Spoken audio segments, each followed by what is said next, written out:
And it does, similar to what I said in my, good gravy, Jay. Cool it on the pink juice. Kung Fu grip on that bottle.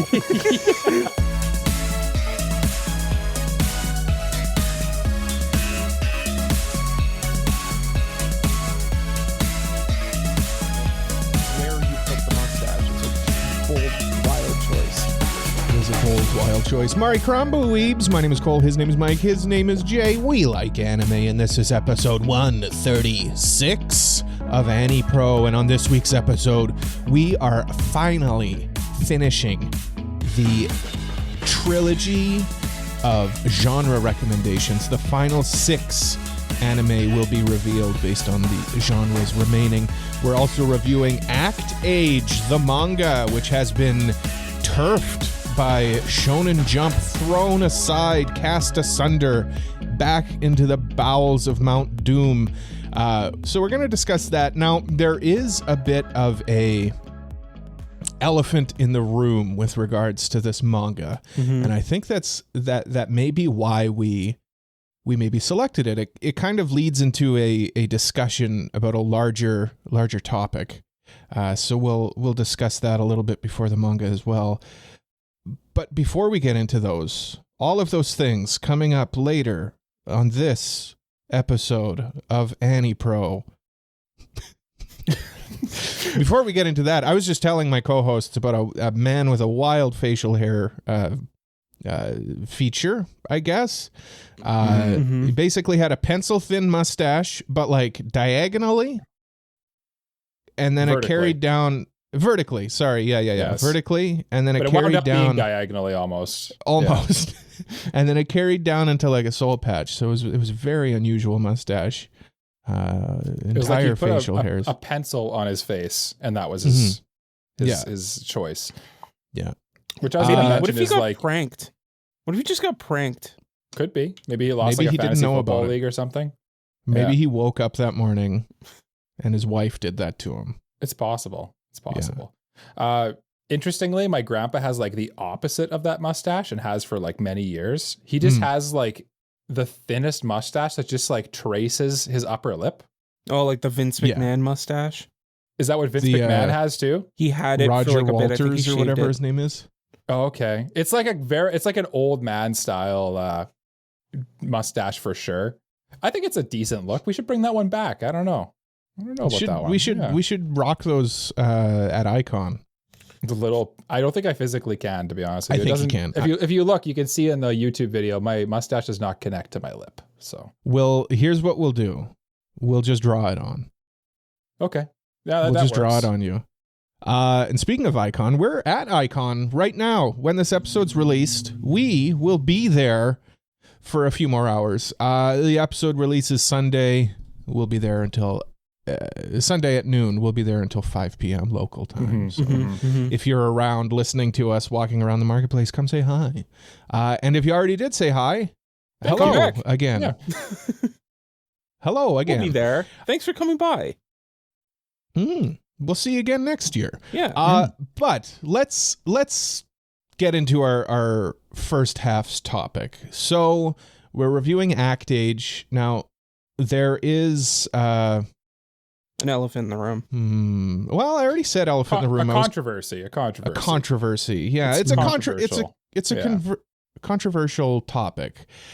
We wanted to maybe discuss the idea of, just randomly, sometimes an artist releases a work of art, and it turns out that artist maybe isn't the best person around. Right.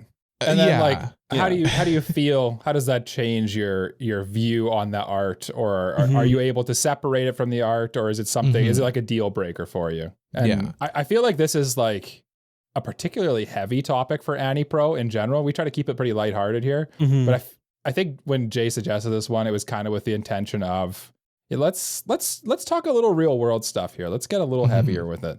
And I think that's a good idea. Yeah.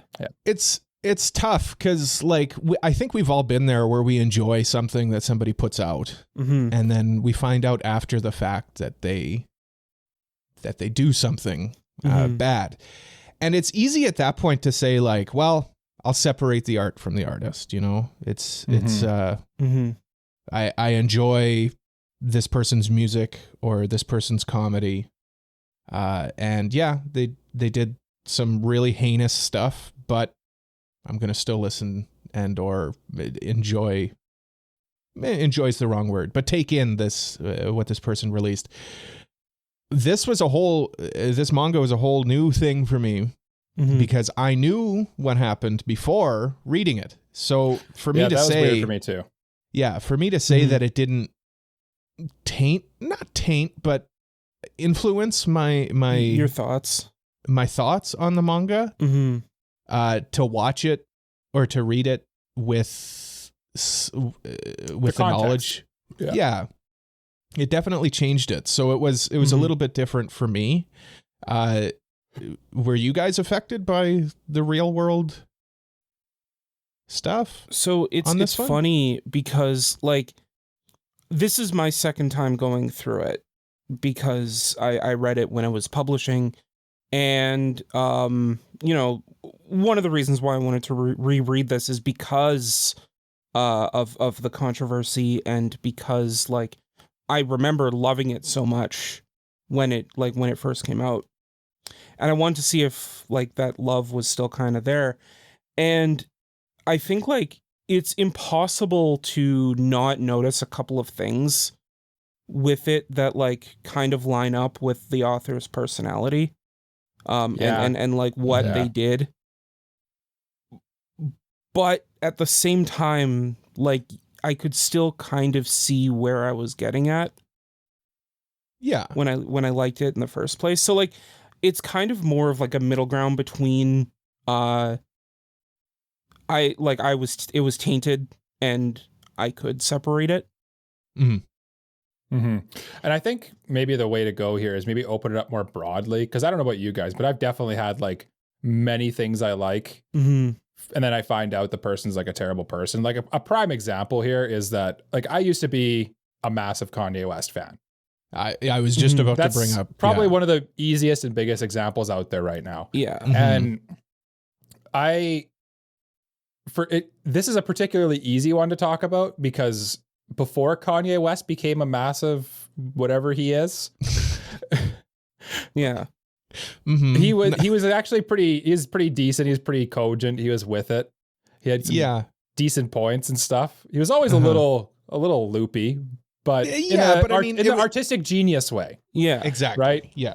And then all of a sudden he starts spouting some like wild stuff. Just nonsense. And luckily for me as a Kanye fan, at that point, his music sharply declined as well, too. So it was kind of like, I don't have to support you anymore. I've already bought your graduation and all that. I already have it. It still exists. It still gets played for me, if that tells you anything.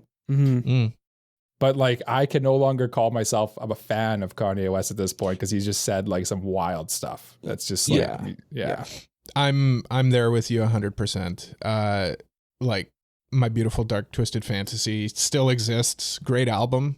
Yeah. And then, he kind of went off the deep end. The Kanye thing is sad. Like, I don't want to get off on a tangent because like it's clearly a mental health issue. Yeah. So as soon as he lost his mom, that's when things started going bad for him. Again, not to get too deep into it. But in that case, like, I grew up on that, right? We grew up with Kanye West being a household, an artist, like a pure artist, and we listened to that. So it's easy to say, well, I'm separating it. So that's kind of where I'm coming from with that one. Yeah, like I know for me, like I was thinking about it. If I always thought like, oh yeah, it's easy to separate the two, but then I think about like the people that like Kanye's stuff, and I always have to remind myself like they're not agreeing with his point of view. They're not agreeing with what he says. Yeah, they're just some do. Sure. Some do. Yeah. But I mean, like, the majority of people are just enjoying the music, and I have to remind myself that. Yeah. And like I think when you have to do that, it gets a little bit murkier. Yeah. I think you've touched on like my overall feelings on this is that like when I know about what someone's done, I wouldn't say it stops me from enjoying if they've made like a masterpiece or something, but it's more of a barrier to entry for me where I am going to, a good example, bringing it back to the anime sphere is Rurouni Kenshin.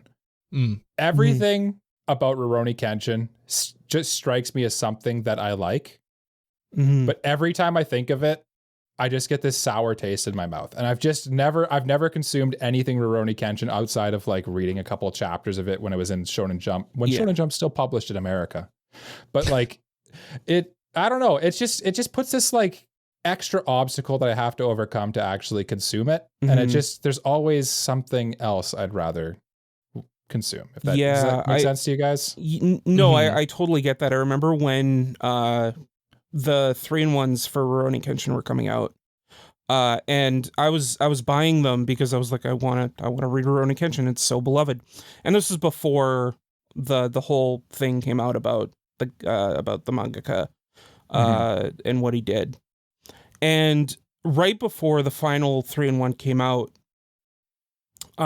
everything dropped, and I found out, and instantly I was like, I don't feel compelled to buy any of like the last one. I'm just going to go read the final couple chapters and just finish it just so I can say that I finished it and then never look back kind of thing.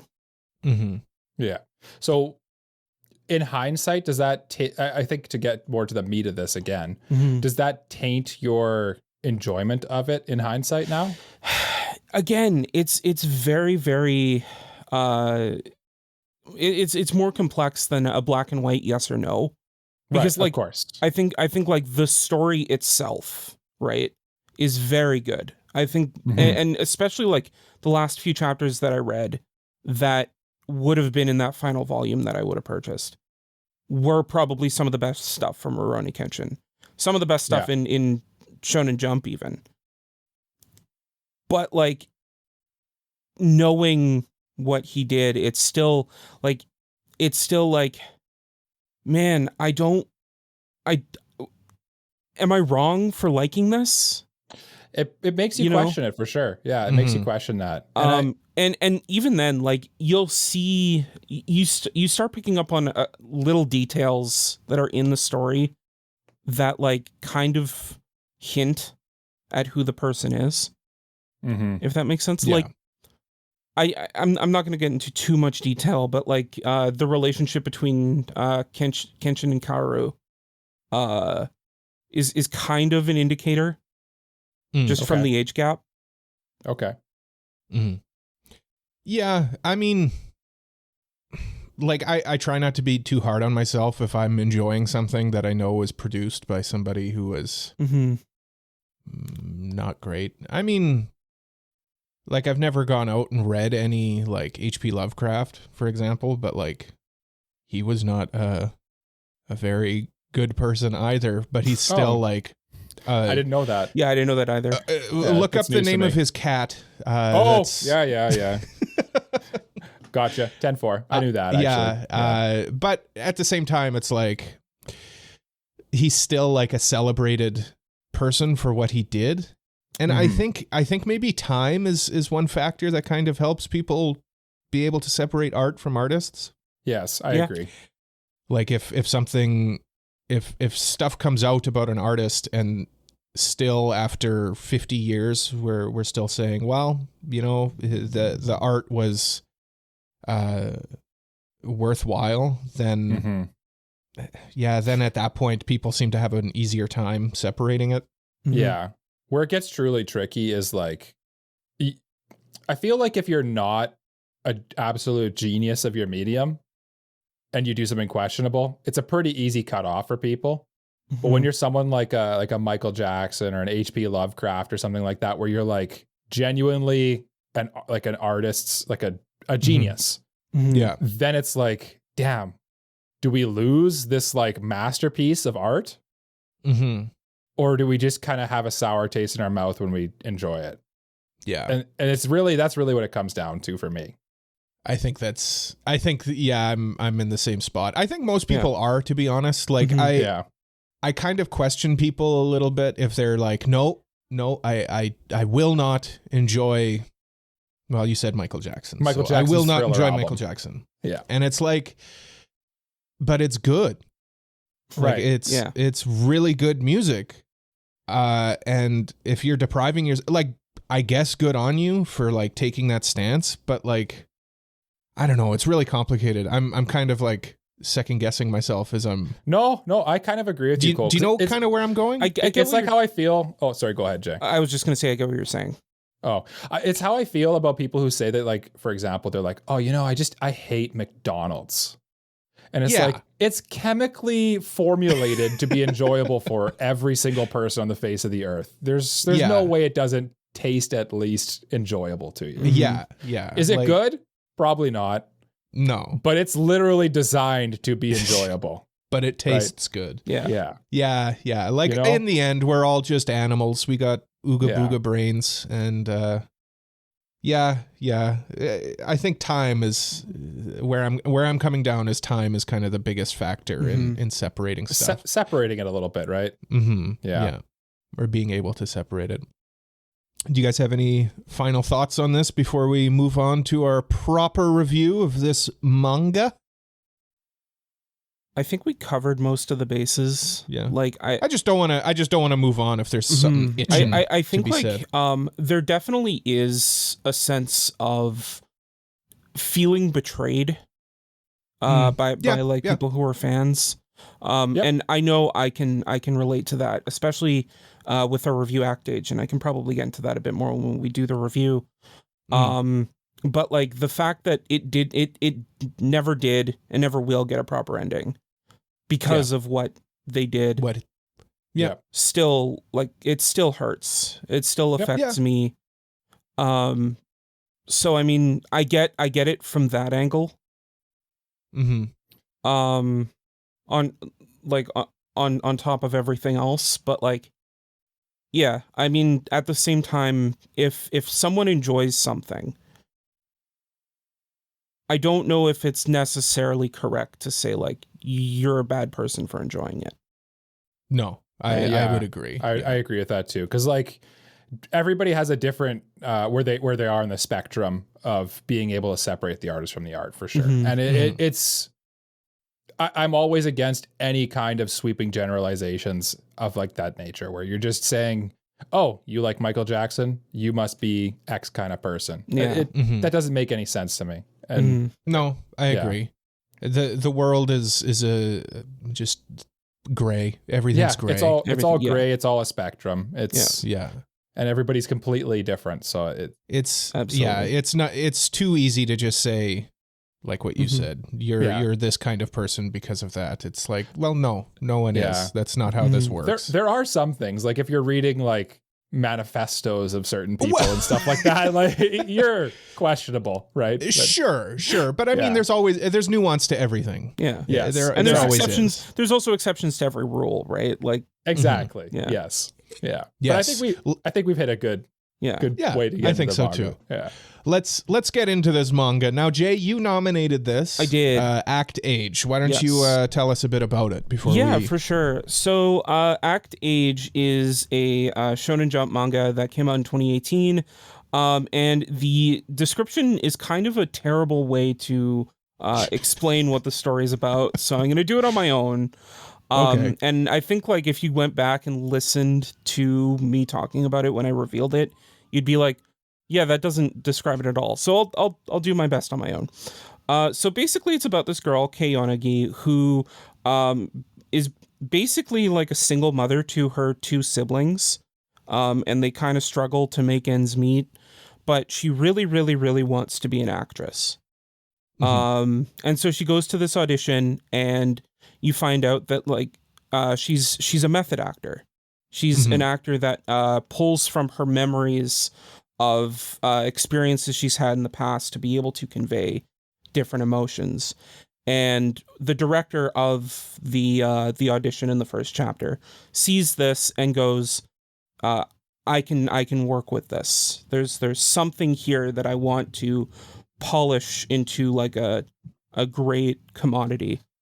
Mhm. So like she fails the audition, but the director basically takes her under his wing and says, I'm gonna make you the star of my movie. Because he sees a genius, right? He sees someone, but he puts it as like an uncut gem is really what he says. And like a diamond in the rough. Yeah. So the story is basically about Kay learning how to be a better actress in the world of acting, as well as kind of like how her method acting kind of affects her as a character, if that makes sense. Mm-hmm. Yeah, and how she influences everyone else around her. Yeah.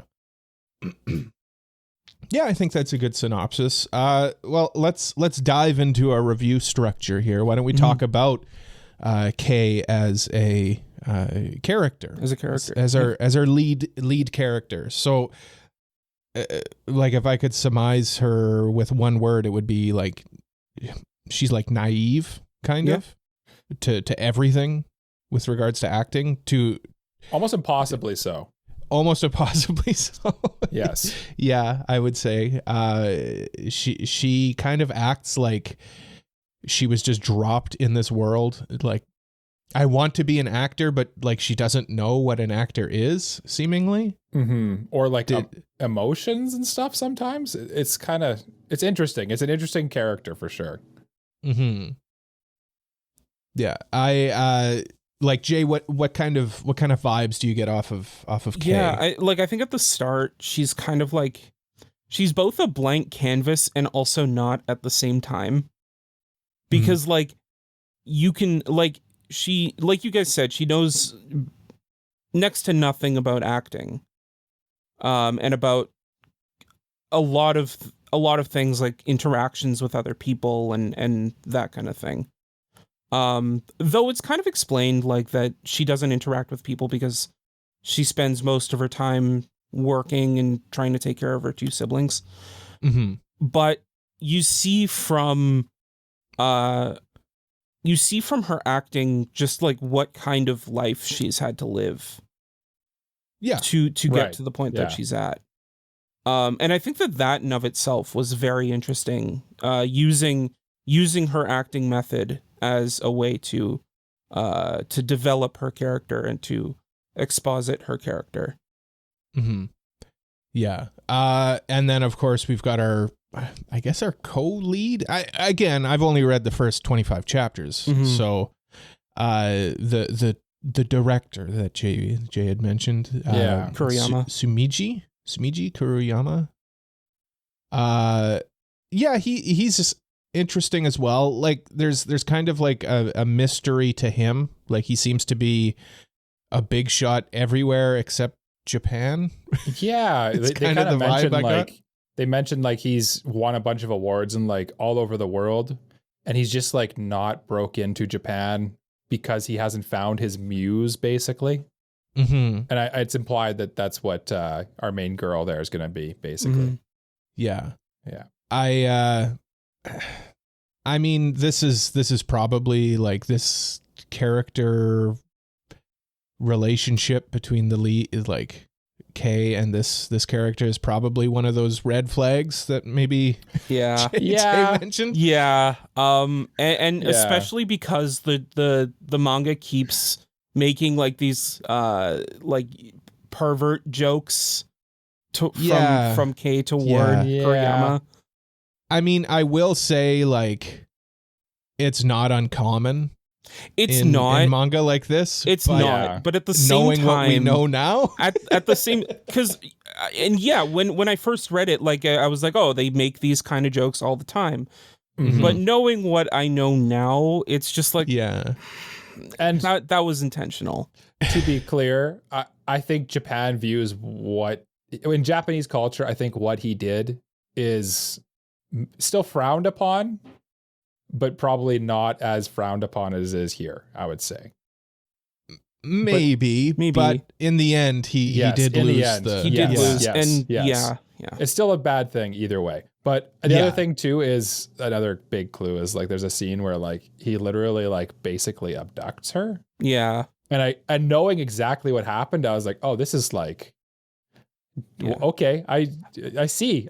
Yes. At the same time, like this did go through an editor and another artist because he like full disclosure, the person who drew this manga had nothing to do with the consequences. They're caught in the crossfire here. They're like, what the heck? They just unfortunately suffer the consequences for someone else's actions. Like, if you didn't know, and maybe this says a lot about like shonen manga and stuff, but like if you didn't know about him and his actions, like you kind of wouldn't think twice about this. Yeah, I agree.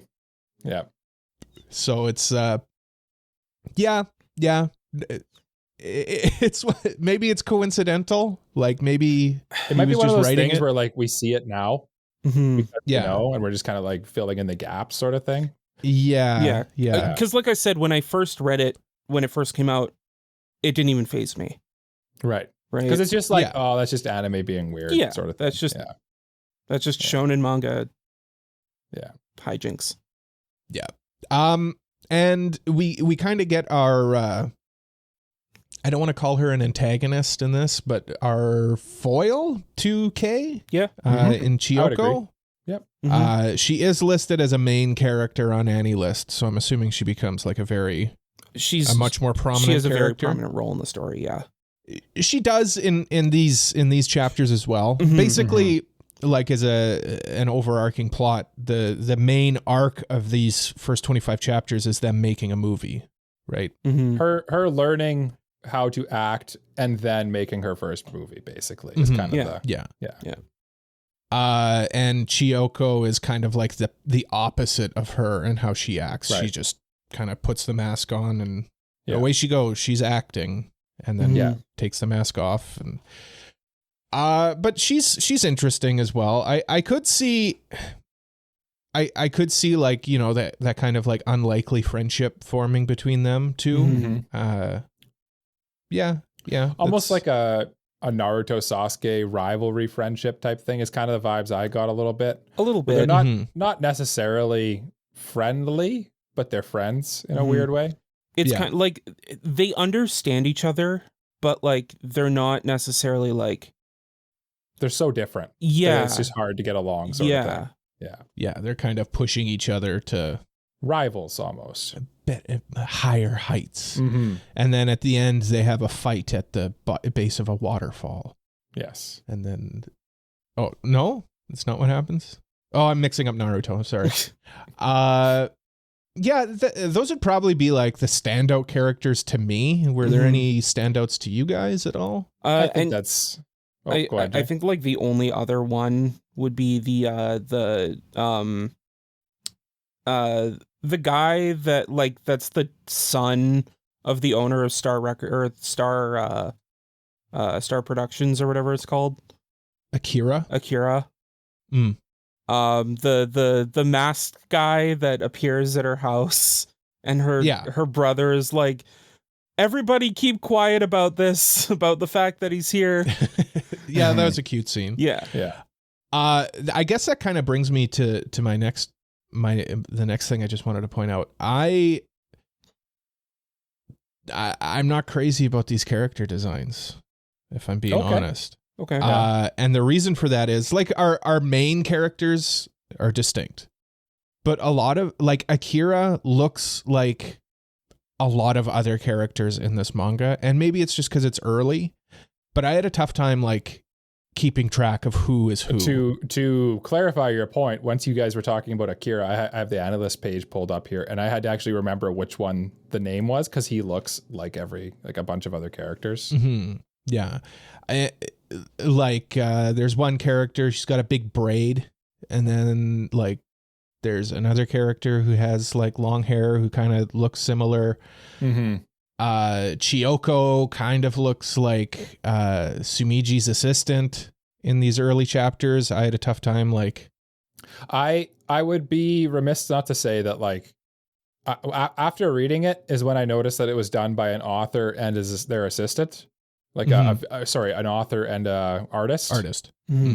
And I was kind of shocked a little bit when I realized like, oh, I would expect better art from someone. Usually when there's like an author and an artist working in tandem, usually the artist is like the art is like a good example is like One Punch Man, for example. I was like just going to say, see One Punch Man or Dr. Stone or something like that, where the art goes crazy and the story's good too, because they've kind of separated. They're both really good at the one thing and they combined to make this really good thing. I was surprised that it was not of that tier, is what I wouldn't say. I wouldn't call the art bad. I agree.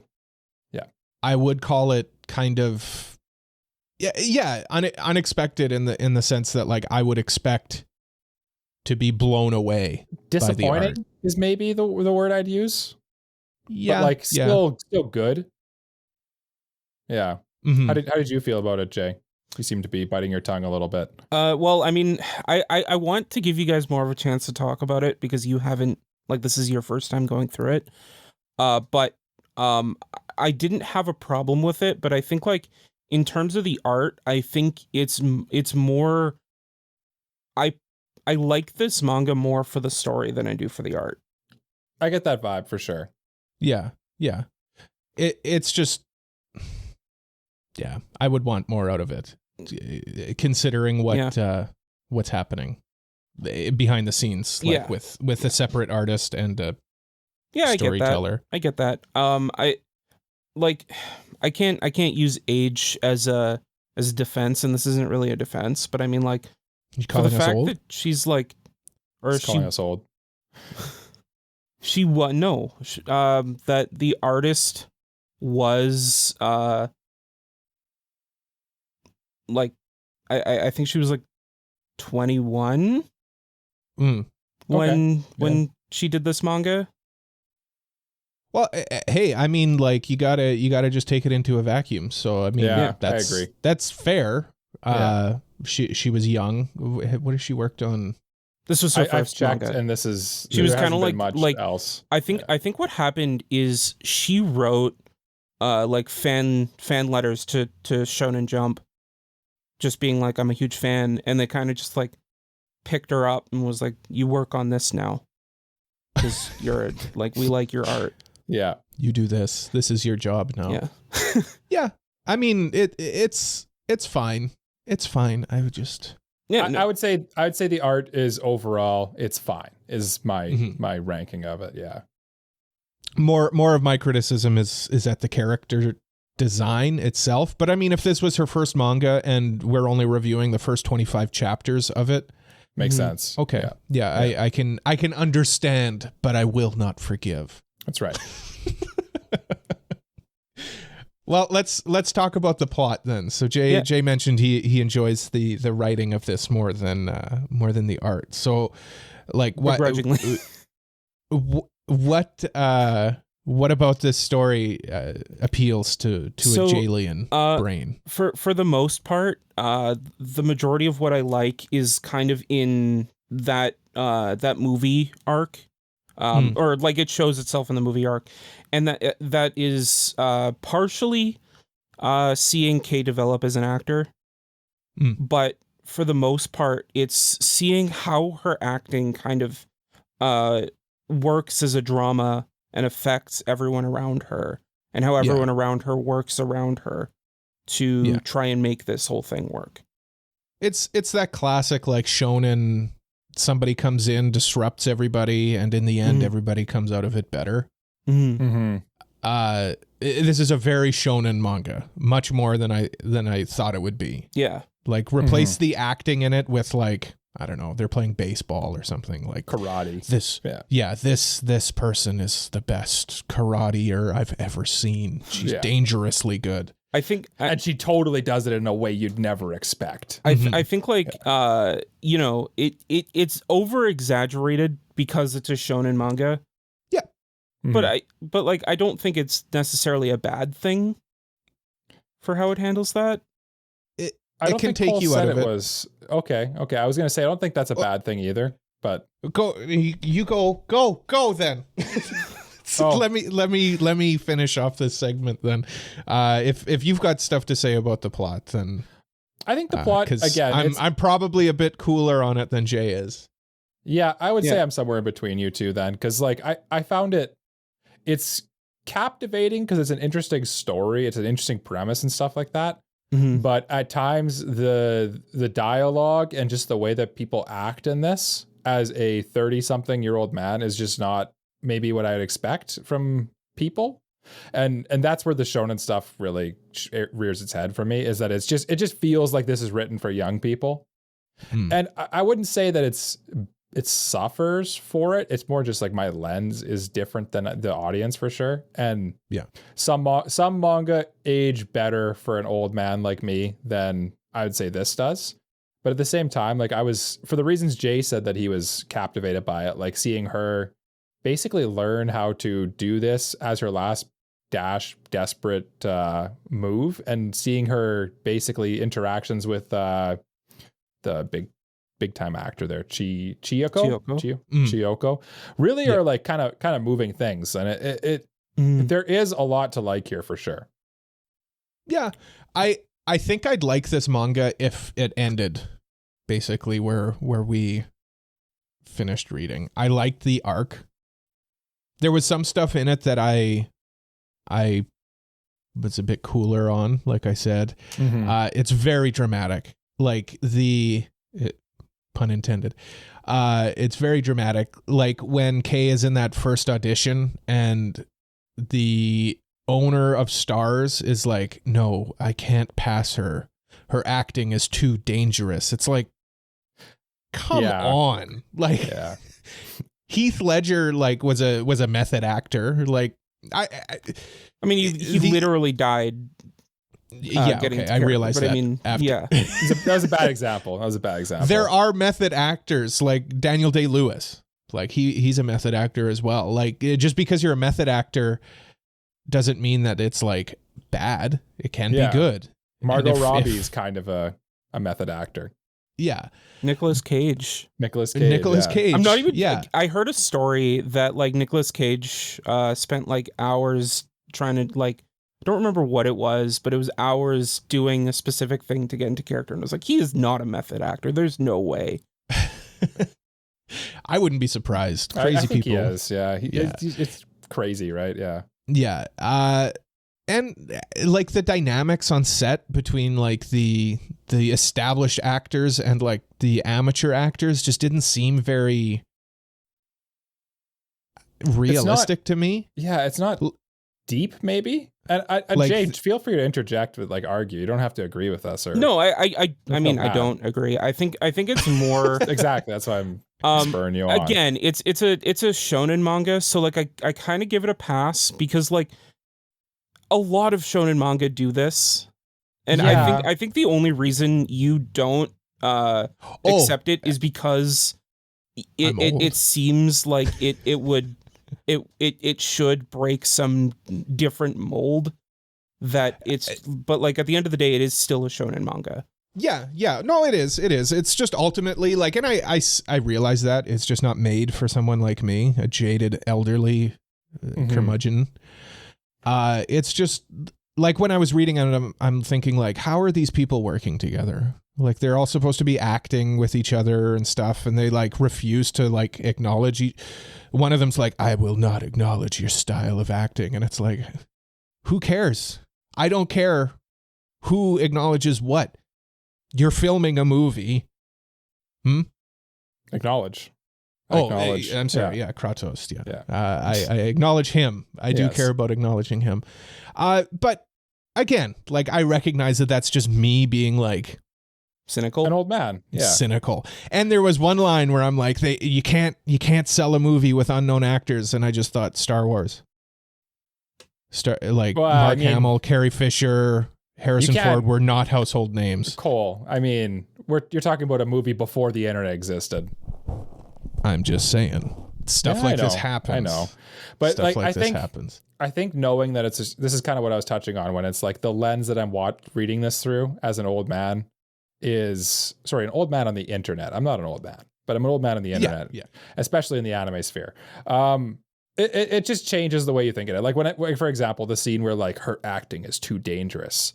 It's like, yes, that's cool for a shonen anime or shonen manga, but like as me reading it as a 30-year-old, I just roll my eyes. I'm like, why? It would make more sense if they said like, I think her acting is dangerous because it might not work with her cast members or something. Then that makes sense, But just saying it's too dangerous and leaving it at that is kind of ominous, and it's just and it's this thing of like the Arisa is the president of this stars, and she's like, it's too dangerous for her. She'll end up hurting herself. But at the same time, she's like supposed to be this cutthroat, ruthless businesswoman. Like, shouldn't she not care? Shouldn't she be like, I just want her because she's a captivating actor? And I suspect with this one, I think we're reading into the wrong parts of it a little bit. I think you are. I think the point of this is to basically look at the main character, Kei Yonagi there, and be like, oh, I weep because she is so relatable. She is learning to grow as a person. And I think that's I think that's not given enough time maybe in these first 25 chapters to get us to the point where Jay is, where he's like, this is a masterpiece. And true. If I could just interject, I agree, but ultimately these are my views on it, and these are things that took me out of it. It's almost as though art is subjective. Almost. I think as a shonen manga, it's fine. I think if you're just reading it and getting kind of sucked in along with the drama of it, but if you're somebody who maybe can get sucked out of it because it's overly dramatic, then maybe you're not going to have as good of a time as somebody else will. I think it's better than average for sure. And I think even you would agree with that. Yeah. Coming off as negative as you are. I would say that it is definitely above average story writing. It's just written with Well, there's a reason this was a Shonen Jump manga that ran for years. But at the same time, the acting, the dramatic acting, I don't want to say genre, but like the vibe, I guess, wasn't really a thing in Shonen Jump before this. No, this was the project. Like Oshinoko, for example, started literally like a couple months after this ended, after this was canceled. Yeah. I would probably say this would probably benefit from not being about acting. I think that's kind of what took me out of it, to be honest. If this was about something else. I think maybe part of it too, Cole, is that you're just such like a, for lack of a better term, film snob and like knowledgeable about acting. And part of this manga is that it teaches you a little bit about acting and their process and like filmmaking and stuff.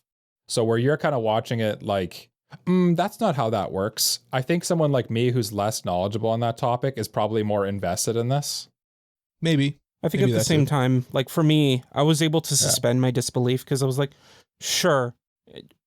I guess that's how it works. Like, why not? I mean, it just goes to like when they said, I mentioned this a couple minutes ago, but when they said you can't make a movie with unknown artists or with unknown actors, and my immediate thought is like a movie that was made with unknown actors that was like the biggest movie ever made up to that point. That's maybe like because I'm kind of actively like not necessarily trying, but maybe my subconscious is trying to like debunk this manga. And for some reason, I sort of feel like we're kind of circling at this point, so maybe we should move on to the next part. I do want to say though, I'm curious if like Cole was trying to allude at, if like he went into this trying to like with a negative connotation in his mind because of what happened. Possibly. And so he had like he had this like, oh, I'm gonna tear it apart because of how. Even if it's not like at the front of his mind, just like at the back. Yeah. Back forethoughts like, I'm going to hate this. Definitely the way you go into things primes you for your enjoyment of them for sure. It could be. Yeah. Like I actively tried not to do that, but like, hey, humans are weird, man. We got weird brains Psychology and weird thoughts.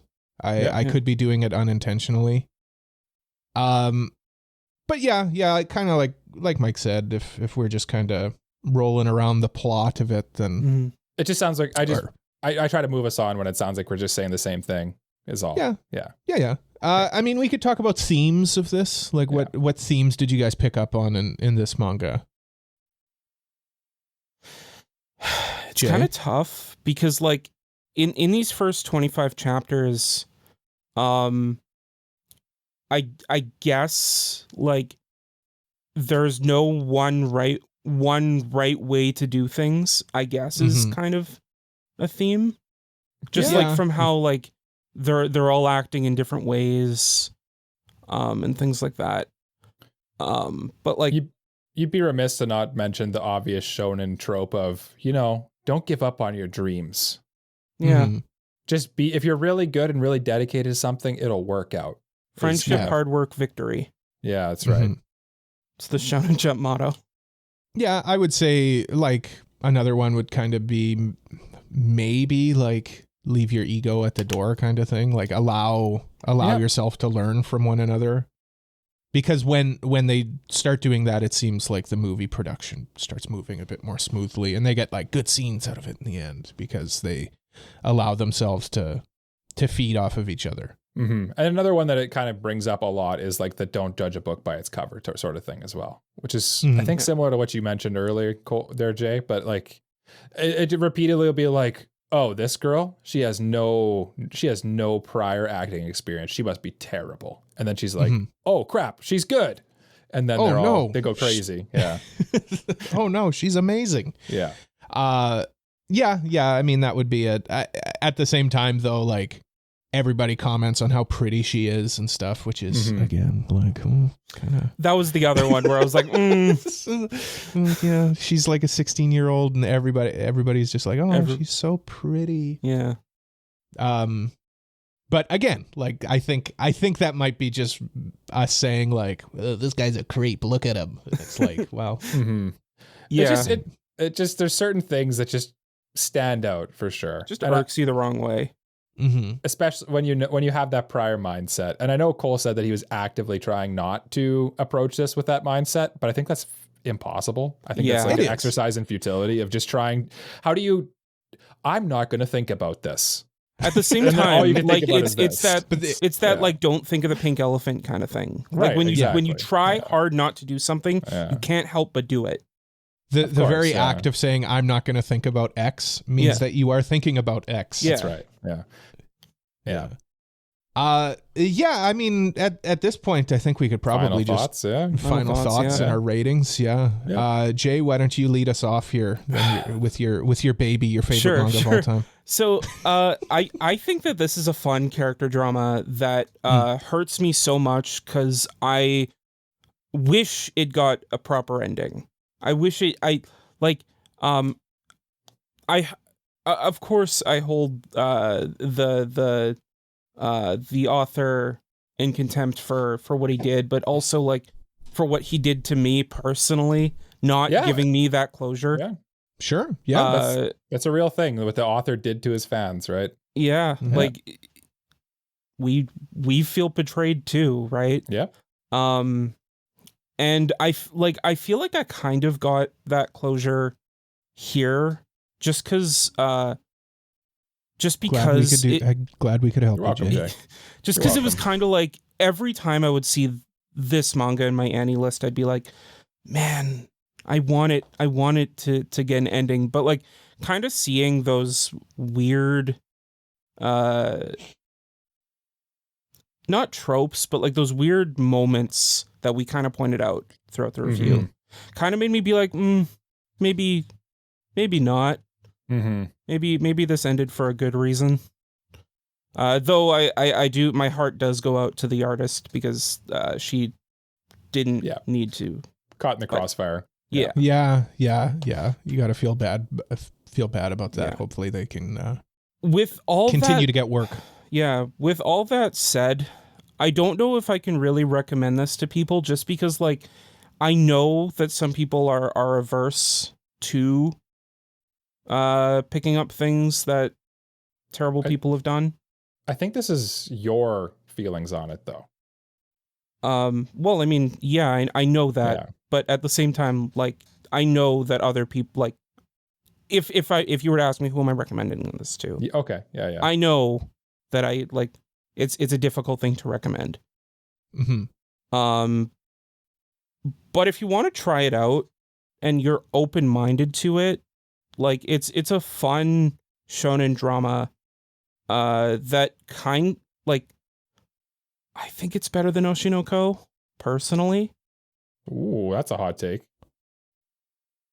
Whoa. But I mean, at the same time, I think it approaches the acting more than the like revenge drama. Yeah, it's like very that. educational. Yeah. And I think that I kind of appreciate it for that a bit more. But if you're not like that, check out Akane Banashi, which is also a good acting adjacent manga that's currently going on. With all that said, consider continuing it. Okay. Yeah. Mike? So I think for me, this one is an interesting one for a lot of reasons. It really, I had no real issues reading it while I was reading it. Like I've said before when we talked at the beginning here, where for me, the separating the artist from the art really happens before and after I'm in the moment. Whereas like with something like this, I'm in the moment. I kind of forget about that stuff unless there's things that bring it up to mind, which there's enough things that bring it up to mind to kind of taint the experience while you're reading it a little bit. But I did have quite a lot of fun reading this. And Cole is someone who doesn't like melodrama. I enjoy melodrama and over the top stuff in my media, which is why I'm a Trigger fan, why I like The Boys on Amazon and stuff like that. Like I think part of film and art should be larger than life. It shouldn't exactly replicate life, because if it replicated life, it'd be me sitting in my spare room here talking into a microphone for hours on end, or just staring at a screen, which is not very interesting to pay attention to. It's escapism, right? And I think this has good art. It has a intriguing plot with intriguing characters. I think it has a lot of moral question stuff going on that is outside of the source material itself. But just through the nature of this piece of art, it kind of brings it's funny, because this is an interesting one to talk about, separating the artist from the art, because this one almost makes it impossible to do that, because it keeps bringing it back, things that bring it back in, and you're just kind of like, that doesn't taste, that's just not that's not right, that's not what I want. But at the same time, it is an intriguing plot with intriguing characters, and I am curious to see where it goes, and I would consider continuing, but I know that if I consider continuing, I will be stuck at a point of mutual unsatisfaction where I am just not going to know how it ever ends, because it's never going to end. And for good reason. They shouldn't give this guy any money to continue writing this. So at this point, I'm going to have to go consider continuing, just purely based on the fact that I did enjoy it. If the author wasn't a piece of work, I would consider I would continue it. But at this point, I'm curious to see where it goes, but I almost don't want to tease myself by getting there. I don't want to give myself the pain that would come with knowing that this is never going to continue, which is where Jay's at, right? Yeah. So consider continuing for me as well. And Coleoleus, that's the darkest piece of carbon that I know. Please continue burning us up with your embers of fire. I'm not gonna burn anything up. I think if you're a shonen fan, like if you're a big shonen head, you could get stuff out of this. It's not bad. I won't say that it's bad. The art in it is fine. The character dynamics are fine. They're fun. I had a tough time telling characters apart. Kay's naivete was almost like one of those things that took me personally out of the story. Like, she's too unable to like function, it seems. Like, how is she raising two children when she like doesn't even, whatever. The melodrama of it I don't know. It's tough to say because it's melodramatic in a way that personally took me out of it. I don't mind melodrama as long as it's like serving the story. It just, to me, it didn't serve the story for me. That's personal though. There's not much else that I can say that hasn't already been said by you two or that has already been said in the review. Honestly, if it weren't for the review, I probably wouldn't have finished the 25 chapters. By the end of the arc, I will say, I was intrigued with them finishing the movie. I didn't mind that. But I'm not interested. Like, we read 2 chapters of it going into the next arc with the stage play stuff.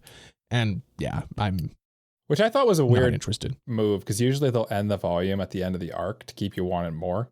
And I thought it was weird to continue into the next arc a little bit, but I guess you want to have those 2 chapters. Yeah, you want to hook them. Yeah, and for me, it didn't. And it's kind of funny, Cole, because this next arc is considered the best arc of the series. Yeah, I don't know. I just like the manga has to like at least begin to like get its grips on you, and it didn't for me. Yep. That's all. But Michael, my friend, we have just finished reviewing Act Age, giving it scathing reviews. Mike, what manga are we? Yes. What are we? What are we reading next? I'm up next, and I'm going to pick something for you to destroy as Cole burps up his beer. Let us dive into a nicer world, a much more positive world. Things are bright for this manga. The future looks bright, and there's big events occurring related to it. It's very topical, you could say. This manga that we will be reading next came out in 2016, has an 86 mean score. Genres are adventure, drama, and fantasy. Some of the tags included are primarily female cast. I'm always a fan of that. Rehabilitation, philosophy, witches, and magic, as Jay frantically scrolls the handy list trying to figure out what it is. No, I already know what it is. He already knows what it is, like he always says. And it's in fact a little manga that's getting an anime adaptation called Witch Hat Atelier. Yeah. We'll be reading the first 3 volumes of that, which I failed to research what chapter that is on. I think it's like 20. It's 20 something chapters of it, I'm sure. I think it's like 70. No. Yeah, the chapters are really long too. No, it's not. No, they're not. Actually, the chapters are really long, so 20 actually is probably too far. Volume 3, let's find out here. But basically, if I wanted to summarize it for you, there's like, in a world where everyone takes wonders like magic, spells, and dragons for granted, Coco is a girl with a simple dream. She wants to be a witch. But everybody knows that magicians are born, not made. And Coco was not born with a gift for magic. Resigned to her unmagical life, Coco is about to give up on her dream and become a witch. Just like Erwin Smith said, give up on your dreams and die. Until the day she meets, I don't know how to say this name, Kifrey? Qifrey. I think you nailed it. Okay. A mysterious traveling magician. After secretly seeing Kifrey perform a magic in a way she's never seen before, Coco soon learns what everybody knows might not be the truth, and discovers that her magical dream may not be as far away as it seems. And spoiler alert, I've already read a couple chapters of this. I've already read further than we're going to review, actually, to be honest with you. And I'm curious to see your guys' thoughts. I thought it was quite a topical little read, and I think we're going to enjoy it. I have a good feeling about it. We're reading up to chapter 17 for what it's worth. Chapter 17. Oh, okay. Yep. Nice. Nice light read. Long chapter. Coco beware. Coco beware. That's a wrestling reference, Jay. Jay's so mad at me. He's so mad. He needs to just take a break. No, I don't. Yeah. I'm gonna get yelled at. Cole, during this. Cole, you have a right to your own opinion. Break. Say it, Jay. Say break. Break.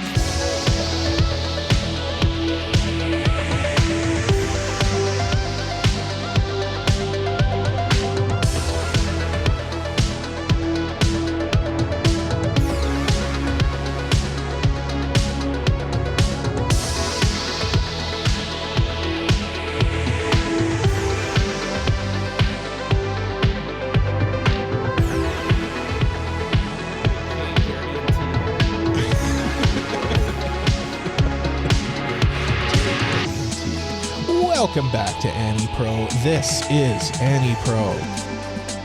I'm gonna do that from now on. Okay. Are you putting the Cole? I don't have a pun for guarantee with your name.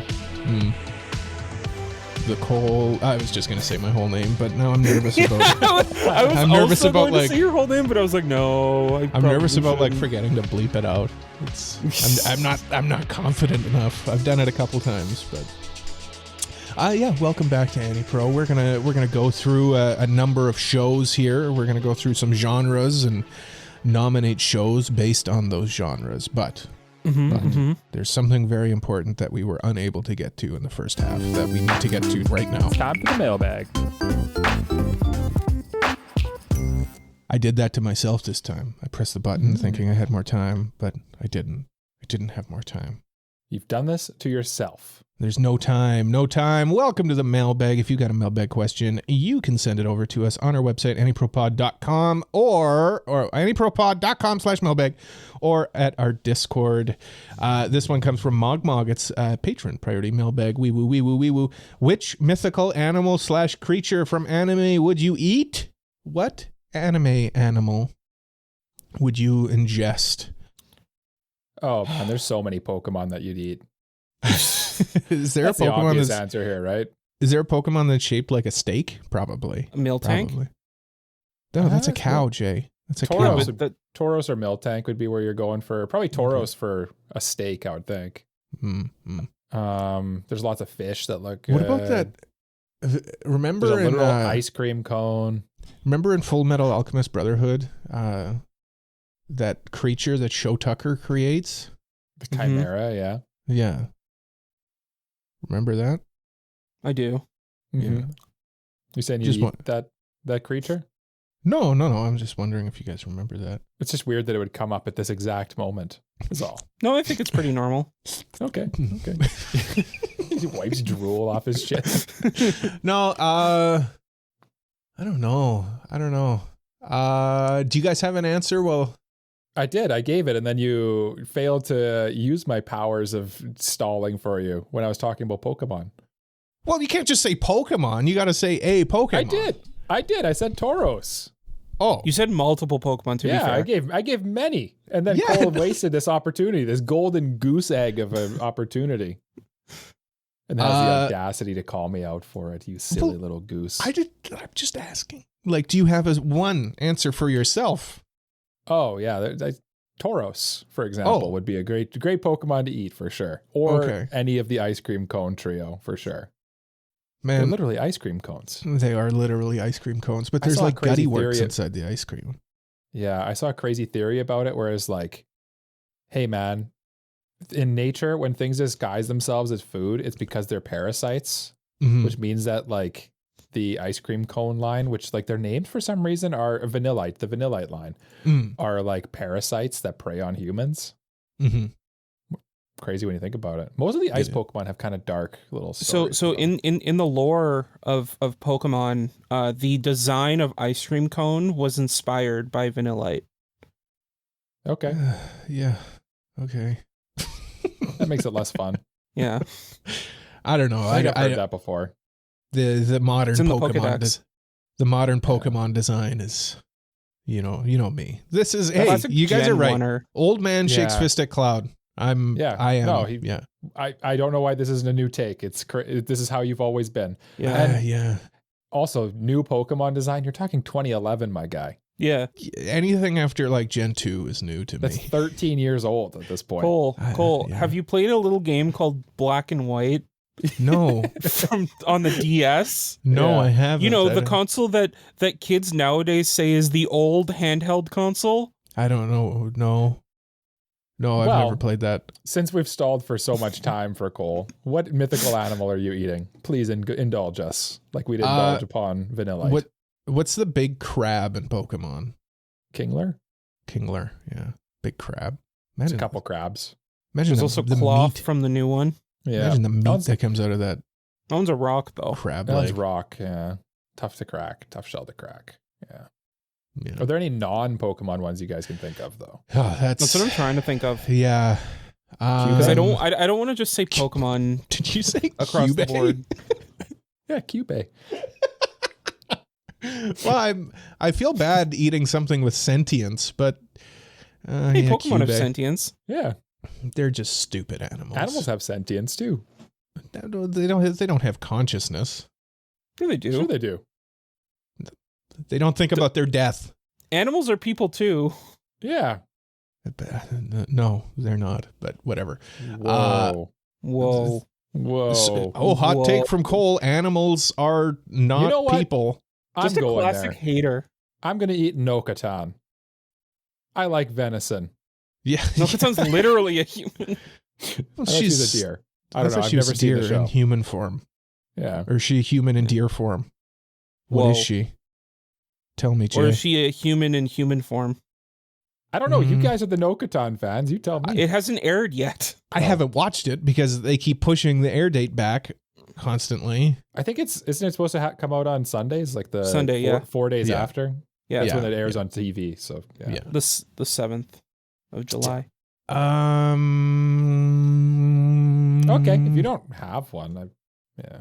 Remember the forest god from Princess Mononoke? Mhm. Yeah. Yeah, let's go with that. But Sure. yeah, Okay. tastes like every animal ever and plants. Okay. I'm gonna go with a slime. Okay. Okay. Drink it. Okay. Drink it like a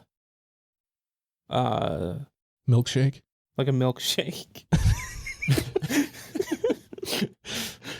And Mike, do you Okay. have a non-Pokemon? A non-Pokemon? Slime's I not said, a Pokemon. yeah. No, he said I Mike. know. Yeah. Oh, I I thought said you were. Keep up. I said Nokatan. Yeah. Oh, You did say okay. no So this you're gonna stand I'm by giving that you- one? Cole, you keep asking me to give answers that I've already given. Are Mike, you can gonna give an a answer? or- non-Pokemon this time? Are you gonna give an answer or just keep stalling? Yeah. Yeah. Are you Mr. gonna give us Mime. an? Mr. Yeah. Mime. Yeah. Are you gonna give I'll us an actual answer? Or you're just gonna keep staring into your camera without, like, ominously.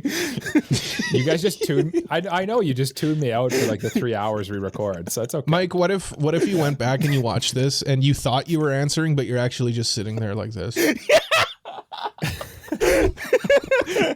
You know, like it's funny because sometimes that sort of does happen to me, where like I'll think I've said something out loud, and then I just thought it. That's like me when I text.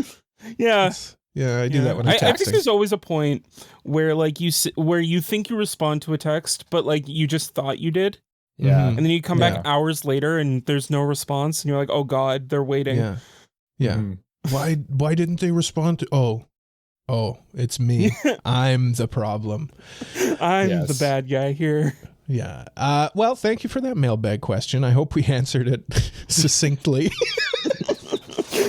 What if we were all just like staring into the camera and this is Sometimes just Sometimes I wonder. Sometimes Yeah. I wonder if that's Is this even real? Is this even real? what is real life. proof that life is a simulation? Okay, let's get into these genres, boys. Okay. Let's begin this list. So we have 6 more genres to do here on the trilogy, and they are Mm-hmm. mystery, Mm-hmm. adventure, Mm-hmm. ecchi, everyone's favorite, Mm-hmm. sports, supernatural, and thriller. Mm-hmm. Thriller. Let's begin the list with mystery. Mike, why don't you lead us off? Mystery Oh. Man Mike. Mystery Man Mike. I have selected for my mystery anime to lead all mystery anime. I've selected Odd Taxi, a show that we've previously reviewed on this podcast and introduced all 3 of us at the same time to it. I think it is a great example of a mystery anime because there is a mystery.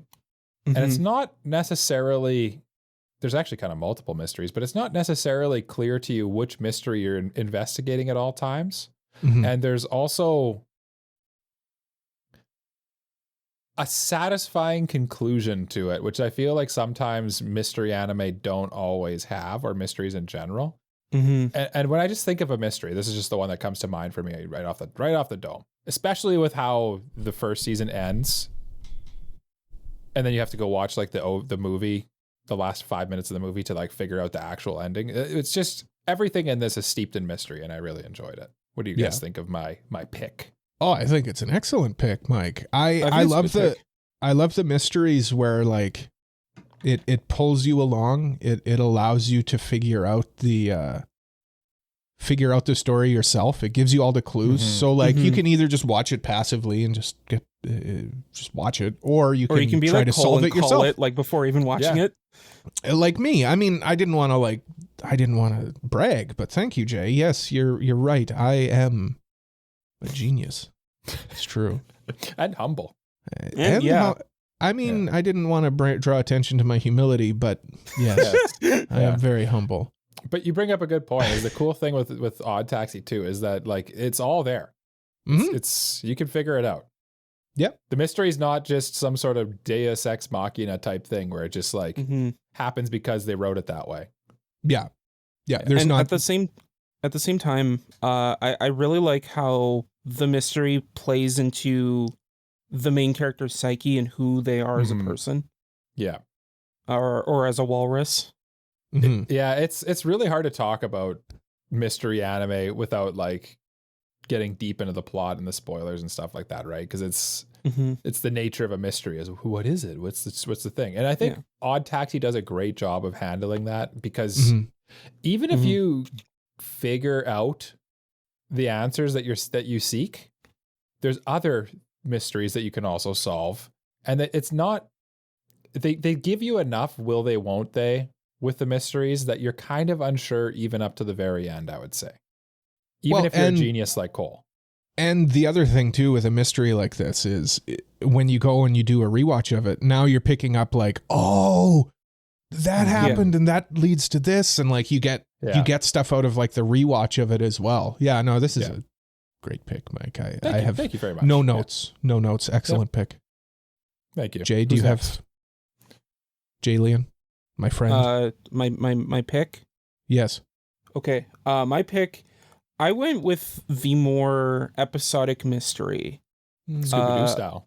Scooby-Doo style. Because what is a mystery if not for the Monster of the Week type mystery? Ah, yes.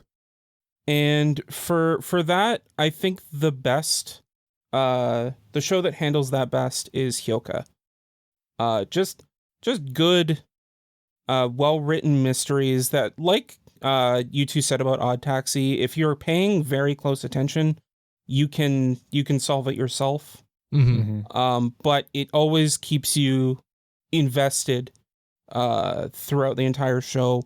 Has a very great cast of characters that I enjoy. KyoAni, I mean, what needs to be said about KyoAni that hasn't already been said? Just a top-notch show, a top-notch mystery show. And this is one that I'm not familiar with because I haven't watched it, but everything I've heard about it sounds like it's kind of like this guy just goes around solving people's daily mysteries sort of thing. It sounds... It's pretty much like a mystery will appear, and then this girl will be like, I'm curious. And so he's like, okay, I guess I'll solve it for you. He's just that kind of thirsty. Guy. He's a Chad. Yeah. It's like, all right, well, I guess I gotta go solve this mystery for this. Just comes in big dick energy. Yeah. I'm glad that got someone. Yeah. And for me, I went with a newer one, but I like the procedural style. You know, this is a very procedural type of mystery show. You know, think House, think Criminal Minds, something like that. I went with The Apothecary Diaries. Yes. I think the package is all there. You know, it's a beautiful show to look at. It's well acted. It's well produced, and the mysteries maybe they're not like the main focus of the show per se, but it's definitely a major element of the show. And I just enjoy it. We get very compelling characters in it. I would push back even that you say that the mystery, I'd say it's like foremost a mystery for the most part, because it's even like Mao's entire life and everything about the show is basically a mystery. Yeah, I think what I mean is like there's more to it than just like it's not just Sherlock Holmes like here's the mystery and here's how we solve it. It's like everything is very organically placed in the show, and I think I've got a couple like shows that came out within the last few seasons, and I think this is one of the best ones that we've had recently. Yeah, and honestly, this is probably would have been my like runner up, I would say, because it's kind of like that Scooby-Doo Monster of the Week type thing for quite a while, but again, it also has lots of like depth to it. Where like, and there's overarching mysteries as well. Yes, that's what I was kind of trying to allude to. Is like there's overarching stuff, and it's all very relevant to the plot at the same time. It's actually kind of like a beautifully crafted mystery, really. Yeah, like at the end of the first season, like things start interweaving, and it's like you get that like beautiful mind type of like. Yeah, it's like, the pieces all came together that I didn't expect would. Yeah, Usual Suspects. It's like Kronk from Emperor's New Groove. Emperor's New Glue. Emperor's New Glue. No. Emperor's New Groove. Oh yeah, it's all coming together. Yeah, exactly. Yeah. It's all according to plan. All according to Keikaku. What does Keikaku mean? I don't know. Okay. Let's move on to adventure. Let's go on a little adventure into a mind of a Mike. And see what adventure show Mike would have us watch if Mike had 2 chairs and 2 rolls of duct tape and 2 of those devices that hold eyes open. What is he putting me and Jay in the chair and making us watch? Well, the funny thing is, Cole actually has already done this to us. He has forced us to watch my adventure pick. And my adventure pick is A Place Further Than the Universe. What a lovely great story about some girls going to Antarctica, which is by itself, the whole thing, part of the reason I picked this one for adventure is because it's the entire show is an adventure. Like the premise of it, the way it's executed, the way the characters handle themselves, it's all like just pure adventure. This is about as pure adventure as I think you get. And then you get all the great character interactions and like interpersonal things and deep inside their own psyche stuff that it just elevates it to a whole nother level. Not to mention it looks great, voice acting's great, everything about this honestly is it's a masterpiece of anime, and I think it is one of the best. I think it is probably the best adventure anime. You took the word right out of my mouth, masterpiece. This was my pick, but unfortunately I snoozed and loosed. So I had to go something else. You farmed and lost in this case. How do you know? How do you know I was playing Farming Sim? Because when are you not playing Farming Simulator? That's true. You also got a cowboy hat and a piece of straw in your mouth. Yeah, I do. When you logged on. Yeah. No, you still had soil. Look at you underneath your fingernails. I can see the soil. Yeah. Oh my God. Yeah. Oh my God. No, I mean this show. Cowboy boots. Mike, your show is wonderful. It's a great adventure, of course, but also like the character development in it and the character moments in it is just great. Jay was bawling. I know he was. He was bawling his eyes out. And not again, me like though. I'm a big strong boy. I don't cry. When you think of an adventure, like you have to think of the genre we're representing here, and maybe there's other mystery shows that have the mystery tag that are better. Not many, but in this case, but like you have to think of what an adventure show actually means. And I think that A Place Further Than the Universe truly at its heart is pure adventure.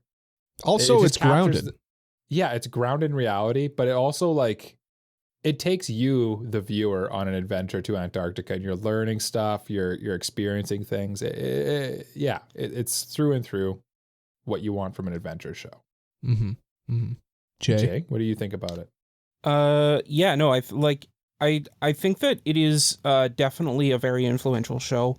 I think an argument can be made that it's probably the most it's one of the most influential girls doing cute things shows. Yeah. Or even one of the most important. I think one of the best ones with like one of the most complete girls doing cute things shows. I would say a lot of them are like yeah. a lot of them are like K-On!, which is a good show too, but it's like there's not much depth to it. But yeah, that's kind of where I was getting at, where it was like it kind of redefined what you can do with a cute girls doing cute things show. Because before it was just kind of like K-On!, where it's like it's good, but it's just cute girls playing music. Yeah. Whereas this actually tried to tell a story beyond just the cute girls. Yeah. And like we alluded to too, it took the cute girls doing cute things story, the trope of it, and put it in an adventure setting. Yeah. Yeah. To bring it back to the adventure stuff. Yeah. Just a really good show. Yeah. Jay, what's your show? My show is one of my favorite shows, arguably my favorite show of all time. And that is Kino's Journey. I've heard of this. I think Jay's brought this up a couple times. It is very Kino. I love. Look, I've started a bit of a pattern on episodic shows, but I love how this show handles Kino traveling, and Kino's proverbial journey throughout this world. How they go from different country to country and learn new things about the world, about the people in it, about how they handle, how each country has its own laws and its own thing. And it's just a very good story of adventure, of really learning, of I guess even like diversity from like all the different kinds of people and their laws. It teaches you a little bit about yourself while you're doing it, and it's just a fantastic story, with great direction, great music, especially for the time. I'm talking about the original one from 2003 to 2004. Yeah, I guess you should have specified that at the beginning. Yeah. Yeah. There's two. Yeah. And it's just a top tier show. Thought you were about to cuss. It's just I was gonna say fantastic, but I was like, no. Okay. No, it's not fantastic. We'd have to bleep that out. That word is insufficient for explaining my my feelings. Yeah. And I mean, when you have a show that has journey in the name, like that's, it's going to be a good adventure too. Like, yeah. Don't stop believing, Yeah. Yeah. I haven't seen this one, so unfortunately, like I should. Neither have I. Yes, I should. Should we? It's on High Dive. You should watch it. Should we review it? That's the only way you're going to get Cole to watch it, Jay. You have to force him. Well, we're getting the chair out, I think. We'll find out. Jay doesn't want to reveal his. No, I don't think Jay wants us to critique this beautiful masterpiece. No, I think I don't want this show. If you were to watch this show, I'd want you to do it on your own terms rather than do it as a crunch for a review. Because the way I watched it, I watched like an episode a day. Yeah. I think we've discussed this before on the pod too. Like I don't want you guys to review like March Comes In Like a Lion. I don't too want close to your heart. Yeah, you get too defensive if it's something you love, right? Yeah. Anyway, my pick would be next, and it's another new one as well. But I think like at this point, when you think of an adventure story, you have to start considering Frieren Beyond Journey's End. It's an excellent fantasy adventure story. It's just very good. The whole like time isn't really like a factor in it. Like it is, but like it is at the same time. Like it's a story about enjoying the moment. But like what I mean is like we'll skip like a year or two, and like the way that it does its storytelling is so unique in comparison to something else, especially on an adventure. Like it's just such the way I think of it is like when you're playing a game and you can fast travel or like skip days. It's kind of like that. It's like that kind of adventure where not you don't necessarily need to be like Lord of the Rings where you watch them walk to Mordor the whole time. Yeah. You can skip between the important bits, and that's kind of what free run is. Yeah. And also, like, again, it's just a gorgeous show to look at. They did a great job with the animation. Madhouse just doing Madhouse things. Madhouse doing Madhouse things. The voice acting, again, is really good. The action in it is good. I just think in terms of, like, an adventure story, because Mike stole my true answer, I would give props to something like Free Rent as well.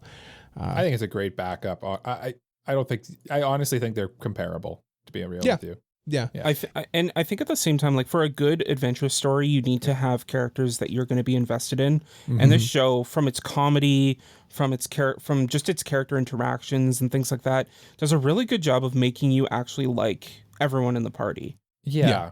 I agree. And then the other thing too that this does well, in my opinion, for an adventure show, is an adventure should A, have you interested in the characters on the adventure, but B, you should be interested in the adventure they're undertaking as well. And they're, for example, in mine, like, they're in a place further than the universe, they're adventuring to Antarctica, and it's cool because you get to go on that journey with them. With Free Run, it's an adventure to go visit the demon. What are they doing again? I don't really fully remember. They're visiting. They're like trying to go to heaven. King. Essentially. Yeah. But really the adventure is kind of Free Run learning what it's like to anyway. There should be the setting and the premise and the adventure itself should be interesting. And that's what I think this does well. Yeah. It's interesting that I picked this as like my adventure show, because like the adventure is almost secondary to the character development in it. Like how everybody's learning, even Free Run is learning to be more human because she is a robot. I mean, elf girl. I really enjoyed Free Run. It's one of those shows where I would say you gotta watch it. It'd be a good, like, non-anime fan show. It's a very good show of, like, entertainment in the mundane, if that makes sense. Like, it makes the slow journey feel fun and entertaining. Yeah. It's also your best fantasy too, Cole. Is it? I don't know if you remember that. Yep. I don't. So multiple genres it's good at. It is. Well, I would say that. I would say like it's inarguably probably my number one fantasy at this point, and it's probably my number 2 adventure show. Yep. I think that's valid. Yep. Let's move on to the most important genre that we're dealing with today. Yes. It's one that we're thankful we get filmed from the chest up. Let's talk about ecchi, gentlemen. Let us discuss shows that make us watch them. Okay. Mike, what's your ecchi show? There we go. Yeah. My ecchi show. So when I look for an ecchi show, I want it to be titillating, obviously. Titillating? Yes. Okay. I want it to tickle the jimmies, as you say, right? That's the whole point of the genre. Yeah. But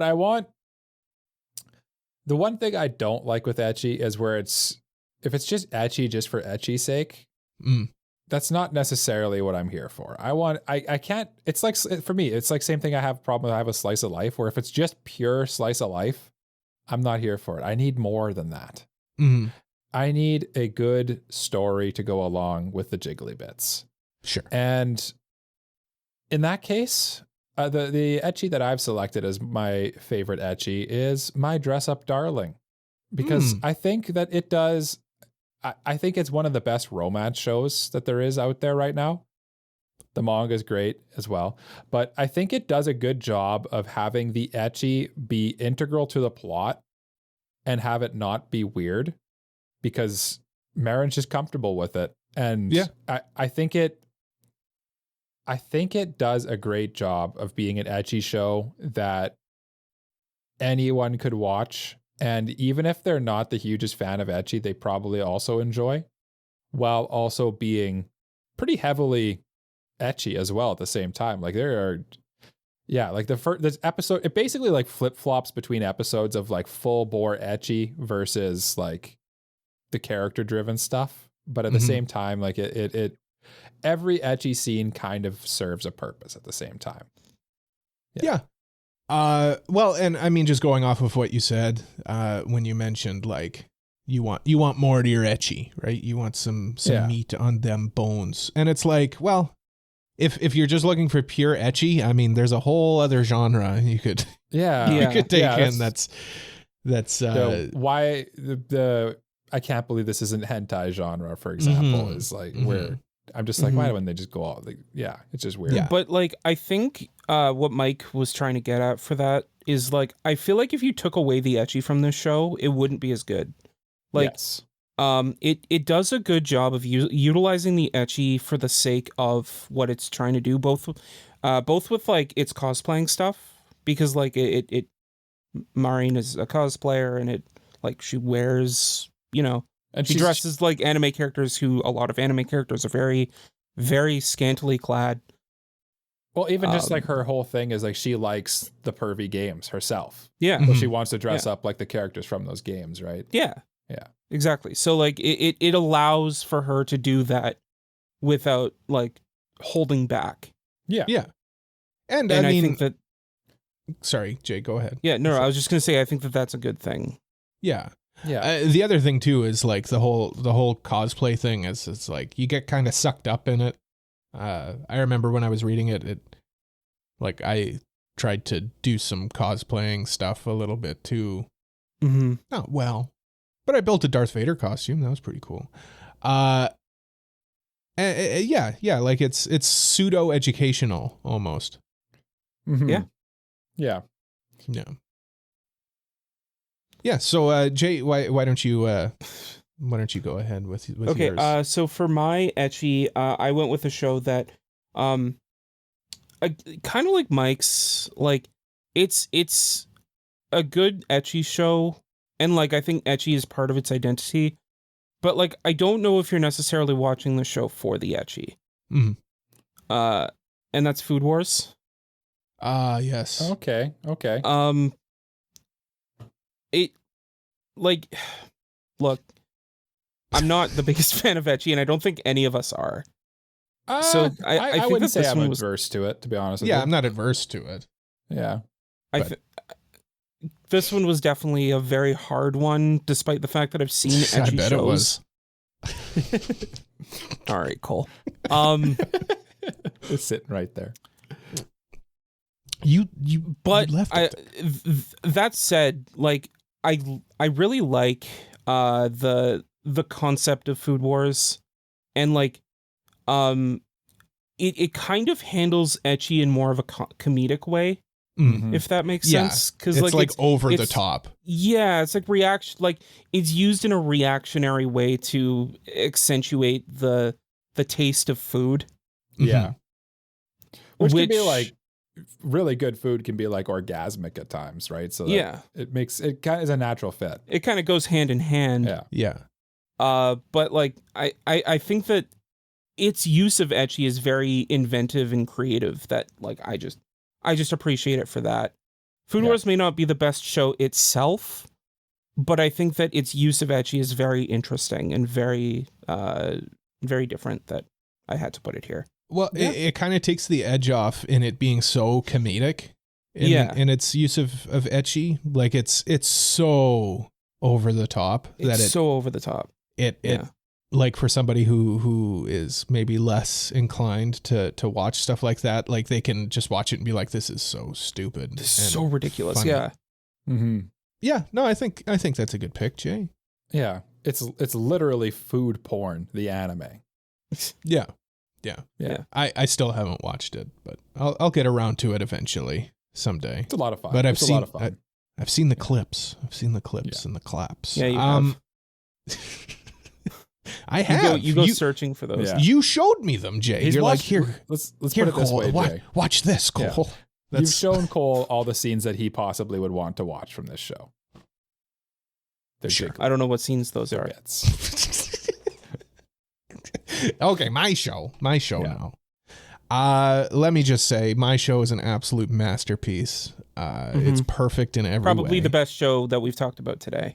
And the best show that we've reviewed. I'm sensing a theme here. I'm sensing a theme. Yeah.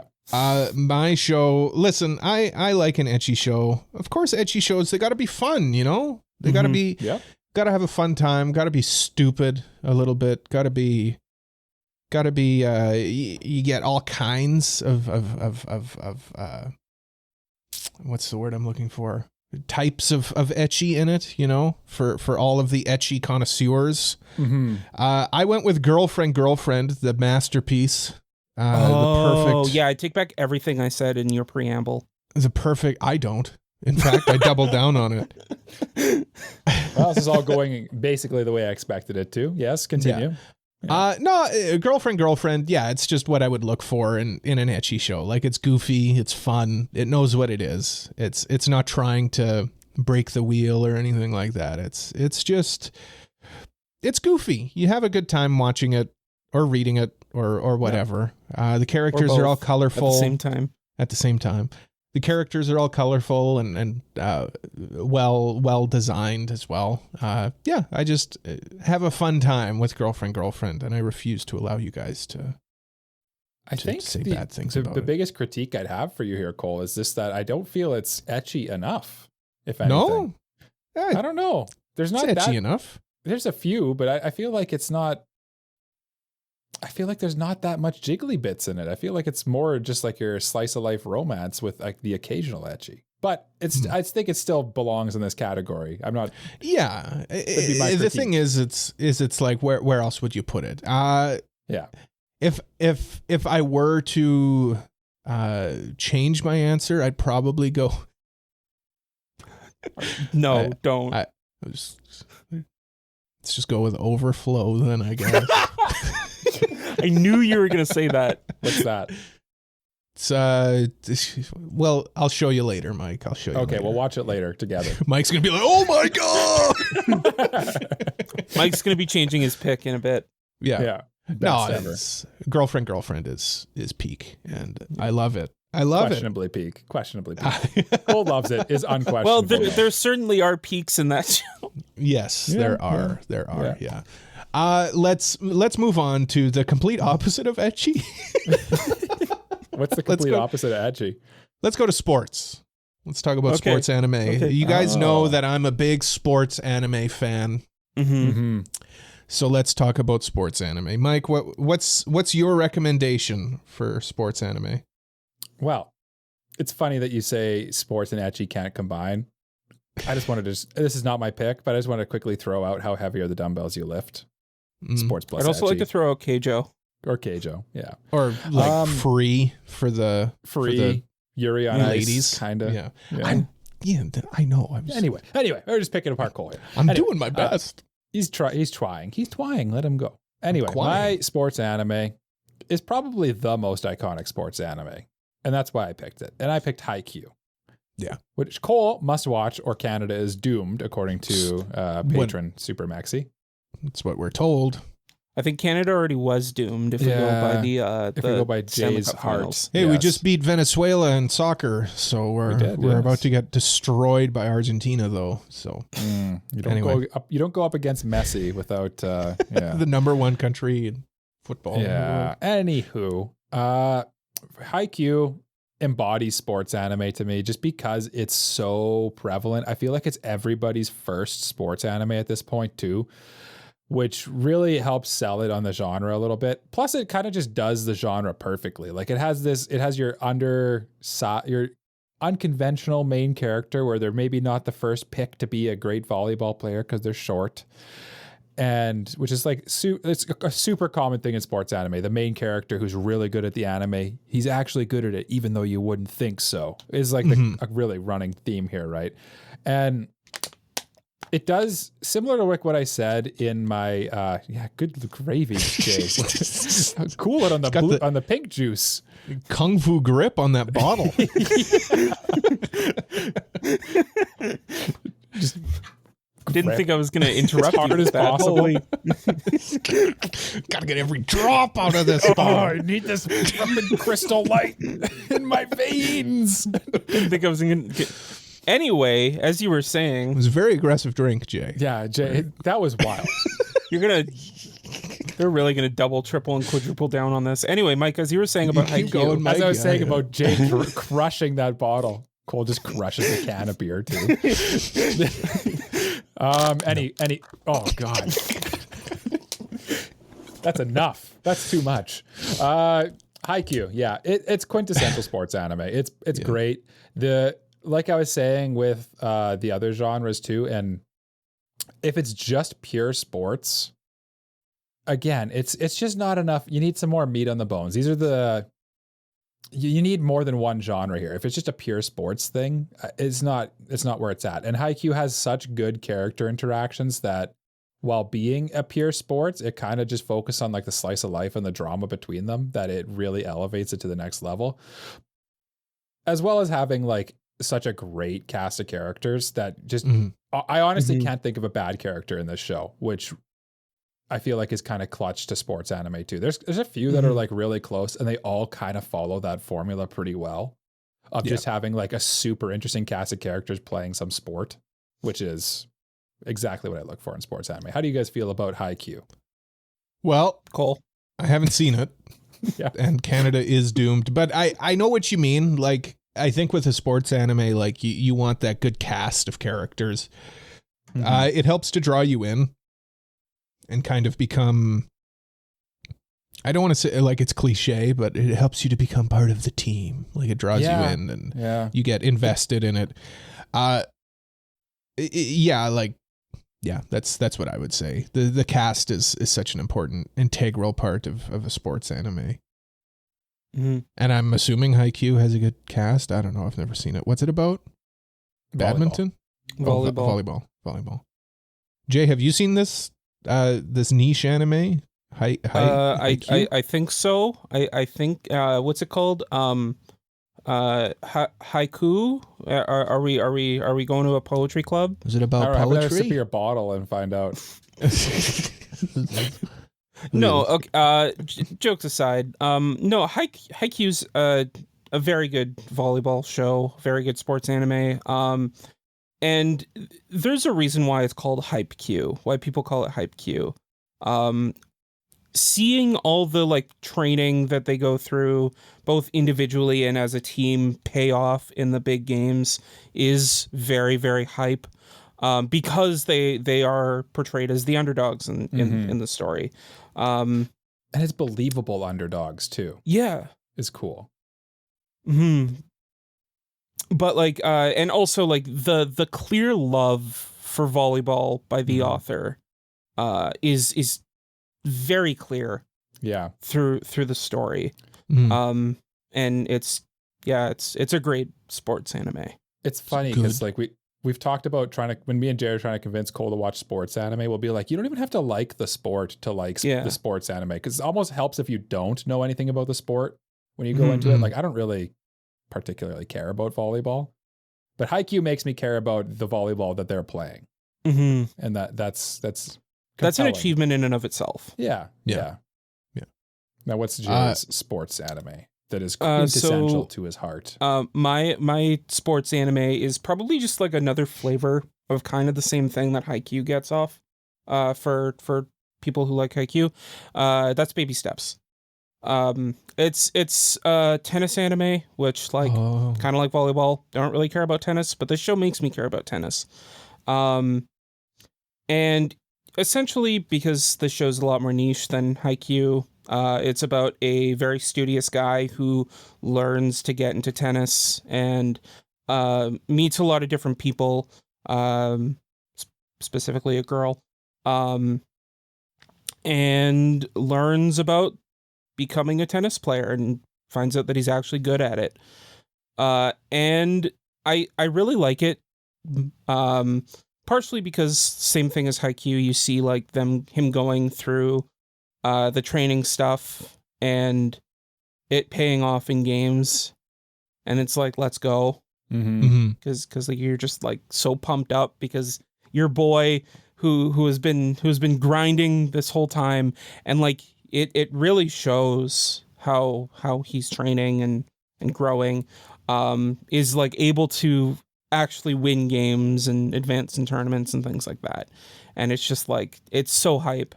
And like, I think that this is probably a bit more of a, like kind of a dealer's choice kind of thing. But like, just the fact that like he's alone, that like he's alone on the court, and he doesn't really have anyone behind him, and it's just him. Just like, I don't know, it just does something for me that makes me like, this is awesome. Because like it's showing that he's getting better, that he's learning the game more and more. And then like at the same time, the show also does a really good job, because like a lot of the time in sports anime, you'll be like, oh yeah, I'm cheering for the main guy, and everyone else that's facing him is just kind of like the antagonist character kind of, or the rival. Yeah. But this show kind of does a good job at making you like those characters too, and kind of like give you a reason to want to cheer for them as well. Yeah, good sports anime do that. And because like in real life, when you're playing a sport, like your opponent is not like a villain. He's just your opponent, right? He's just he's just the guy you're facing in the sport. And also like it also spends some good quality time off the court, where he's deepening his relationship with his love interest over there. Yeah, and he's trying to get some. Really good. Yeah. Baby steps. So baby steps. Yeah. Baby steps to giant strides. Yep. That's actually in the show. I haven't watched it or read it, but it's on the list. I have been interested in Baby Steps for quite some time. It's a really good show. For me, gentlemen, I'm not a sports anime guy. I think I've probably watched one sports anime, and that was AniPro. Okay, so tell me why Slam Dunk is the best sports anime. You know what? I'm gonna go off script completely. I've hinted at this. I've hinted at this many times, and I think I've already picked this anime as well. But hey, man, I've seen like 4 anime in my life, so give me a break. Okay. I'm going to pick not a sports anime, but I've said it's the best sports anime that isn't a sports anime many times. Waiting for you to pick this show, Cole. Sound Euphonium is my pick. Yep, there it is. Okay. There it is. Okay. Now I've said it before, because it kind of meets all of those same beats that Mike mentioned during Haikyuu. You get like this great cast of characters. It's competition based. It's all about them, like the band improving through hard work and tenacity, and there's drama involved as well. It's gorgeous. It's absolutely gorgeous. You get the catharsis of them finishing a performance and doing well in competition is great. And it's just a good goddamn show. It's so good. It's so good. I'm still reeling that it's over. And also KyoAni doing KyoAni things. KyoAni doing KyoAni things. Yeah, it's the animation on the brass, the use of lighting that KyoAni does. Yeah, it's just great. You heard it here first. Cole loves Kumiko's brass. Kumiko's brass. She's got a nice brass. She's got nice brass, and no, Kumiko is the best. She's like one of my favorite anime characters, period. She's not Asuka. No, she's not. Asuka is, which is a bad thing. She needs to be Asuka. Okay, Jay. Okay. 2 weeks in a row that this joke came up. Well, it must be true then. Unfortunately, it's this is my fault. I'm not a big sports anime person. Hanebado is good. I liked Hanebado, but I don't remember enough about it to be able to like actually recommend it. I feel like it'd be a bit disingenuous of you. Disingenuous. Yeah. So I'll cheat. The least disingenuous way to play a game. There you go. I'll pick something that's not what we're saying it is. When it's between Hanebado and Pura Ore, Pride of Orange, I mean, oh my god. Puree, that Pride of Orange, that was that was the best show, right? I actually want to review that with you guys. I think that would be a fun review. Oh god. Yeah. That's the ice hockey show, if anyone's wondering. Yes. idols playing ice hockey. Idol. Yeah, anime. But yeah, Sound Euphonium is great. Everyone should watch it. Mike, you should watch it. I want you to watch it. Can you watch it so that we can talk about it? Yeah, one day. Thank you. Let's move on to Supernatural. Supernatural, not the show, but the genre. Oh, that changes everything. And a great song by New Jeans, for what it's worth. City pop vibes. Excellent. Yes. My pick for Supernatural, when I look for Supernatural, there's an element that there's two things to Supernatural to me. Yes. You want ghosts or supernatural creatures, and you want superpowers. Right. Really, that's all I ask for, right? For this to fit into Supernatural. Danny Phantom. Show? Yeah. What show is basically the anime version of Danny Phantom? If you mixed in a bunch of self-doubt and depression and sadness into it, well, it's Mob Psycho 100. Ooh, excellent pick. Very good show. I mean, it helps that the show is like just genuinely incredible from like an animation standpoint. And like pretty much there's not much to nitpick other than maybe it starts slow with the season 1. But Mob Psycho is one of the best anime that there is out there. And it is easily one of the best supernatural anime because the whole thing is pure supernatural. Like the main character is an Esper. One of his buddies is a ghost. The other one's like his mentor is like a fake Esper. Hey, he's real. He's real to me. Here. He's a real homie is what he is. He's a real homie. He's a real one. He's a real one. Yeah. Exactly. Just not a real Esper is all. No, he's a real one. Yeah. No, man. Yeah. Mob Psycho so good. But you know what I mean?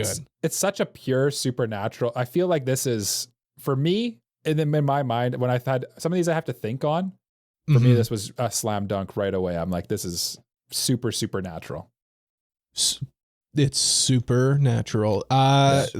Yeah, I mean, Mob Psycho, like you said, the one critique could be it gets slow, like it's a bit slower at the start, but even that, it's like, it's slow in comparison to how good it gets. But I think like it's not a slog or anything like that. The first season is still really good. It's got some great action set pieces. It's got great character development. Like you said, the art in it is, the animation in it is like peak, like so good. Yeah, Jay, your mouth is a gap. I know. You can always tell when Jay's like waiting to speak because the mouth starts flapping. Yeah.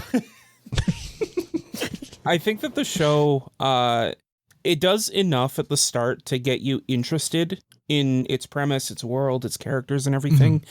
And then it just gets better from there. And the fact that it keeps getting better is a good thing. If it started off at its peak, then like people probably wouldn't be talking about it as highly as they do now.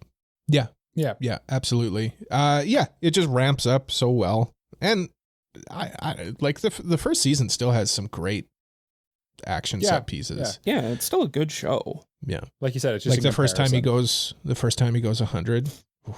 It's just like it's incredible. It's just like an 8 out of 10 versus a 9 out of 10 versus a 10 out of 10. Yeah. Yeah, exactly. Yeah. Jay, what's your pick for Supernatural? My pick is a show that uses its direction to kind of convey that supernatural element to it more, in my opinion.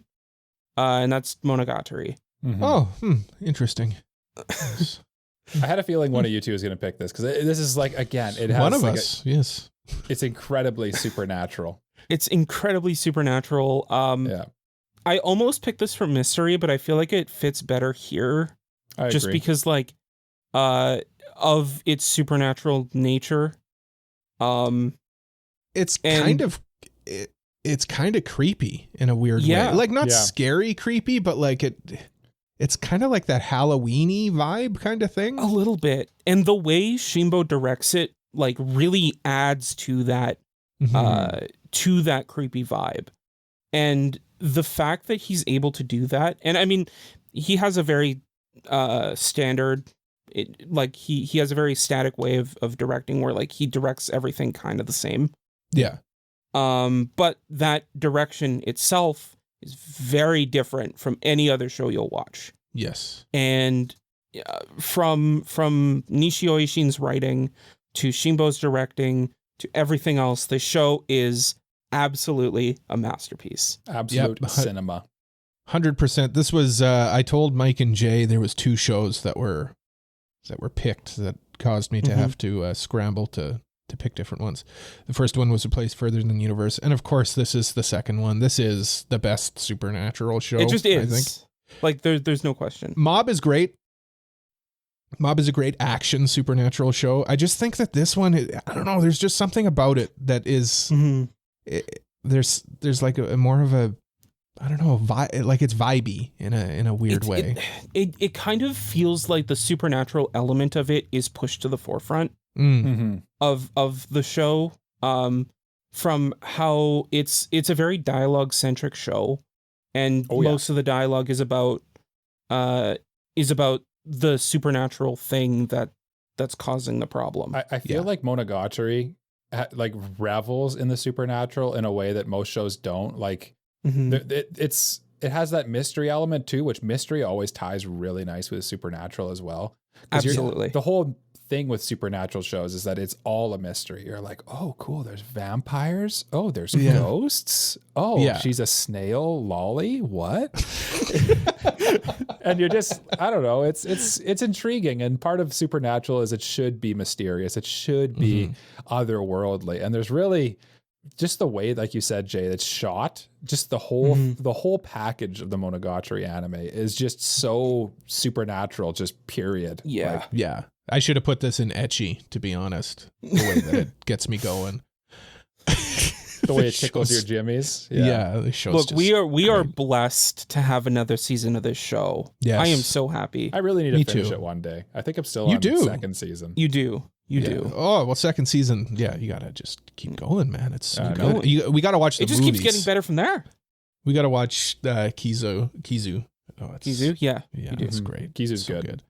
Yeah. Okay, my pick for supernatural, because it was Monogatari, I went with one. Maybe it's a little left field, but it's got magic. It's got kind of ghosts. It has holy phantasms. Yeah. I went with Fate Zero. Yeah. Which I think is probably the peak of the Fate series. Sorry, Jay. Sorry. I know, and I love Unlimited Blade Works as well. It's just personal preference, I think. I also like Zero. It's just I prefer UBW. Yeah. Fate Zero to me, it's kind of got that, again, I mentioned procedural with my mystery pick. But I don't know, like the flow of the story is just like, there's a lot more like mystery aspects to it. You get characters over here doing one thing and it's playing into what's going on over here as well. The supernatural aspect of it is maybe not as forefront as I would like in a supernatural show, but it's definitely there. It's about mages fighting for a omnipresent wish granting device. It is definitely supernatural. It's ufotable, so of course it's gorgeous to look at as well. Yeah. It's just a really fun show where you feel like at the end of it. You feel bad at the end of it. And it's definitely supernatural. You kind of were talking like it might not be fully supernatural, but like it's got basically ghosts and spirits and like superpowers. It fits it checks all the boxes. Yeah, it checks the boxes. It's just unconventional. I don't know. It's not spooky. It's not spoopy like you would want in a supernatural show.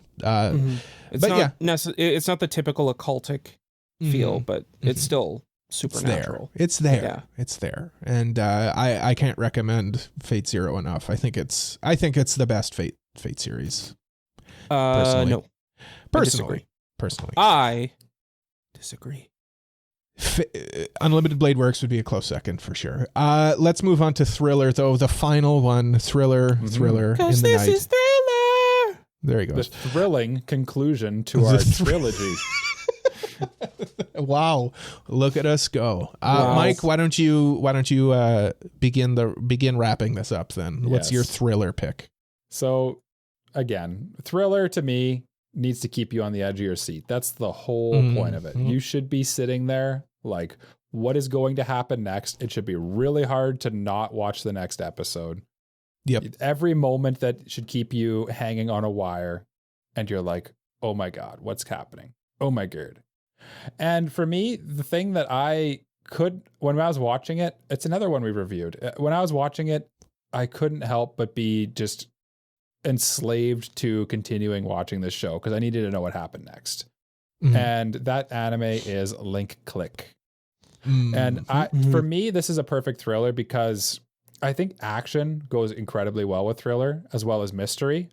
And this is an action mystery thriller anime, in my opinion. And I think I'd say horror also goes well with thriller, and this has some good horror elements to it. It should keep you kind of almost like shocked and awed, while also just like the story has to be set up in a certain way to keep you on the edge of your seat. And then Link Click does all that perfectly. And I can't think of a better way to execute something like this than Link Click. And I'm very excited for season 3. And my brain is starting to go a little blank. So what do you guys think of Link Click? No, I think we've talked a lot about it in our review, which you can go check out. Yeah, whatever episode that was. Yeah. 8 million, I think. Yeah. Is the episode number. Link Click's it's an excellent thriller. You mentioned it already, but they kind of mystery, thriller, action, they all kind of go hand in hand. And I think Link Click is a good pick for this one, Mike. Episode 119. It wasn't that long ago. Oh, it was this year. Yeah. Feels like it. Feels like a long time ago. Yeah. But I just feel like it hits all the beats for like a thriller that you'd want. Anime does a good job with thrillers, to be honest with you. Mm-hmm. Yeah. Jay, what's your thrilling choice? My thrilling final pick is a show that just like keeps going further down into this rabbit hole of, I want to say thrilling excitement, but I feel like that's like go for it. Go for it. Sure, I like it. And that's Monster. I feel like it starts and then it kind of slowly kind of dips its toe into a rabbit hole, and then once it dips its toe, the leg is kind of pulled under, if that makes sense. Yeah. Yep. And then it's just this constant thrilling ride of trying to find and stop this monster. Seemingly unstoppable monster, yeah. Mm-hmm. And what a great way to have a thriller than to have one of the best villains in media. Yeah. In Johann Liebert. Mm-hmm. Yeah.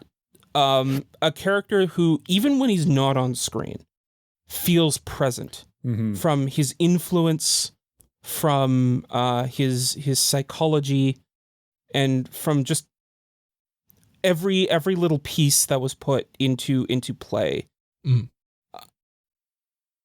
A thriller is meant to keep your heart pounding throughout the entire show. Mm-hmm. And this show does such a good job at getting you to do that, from how threatening Johann is.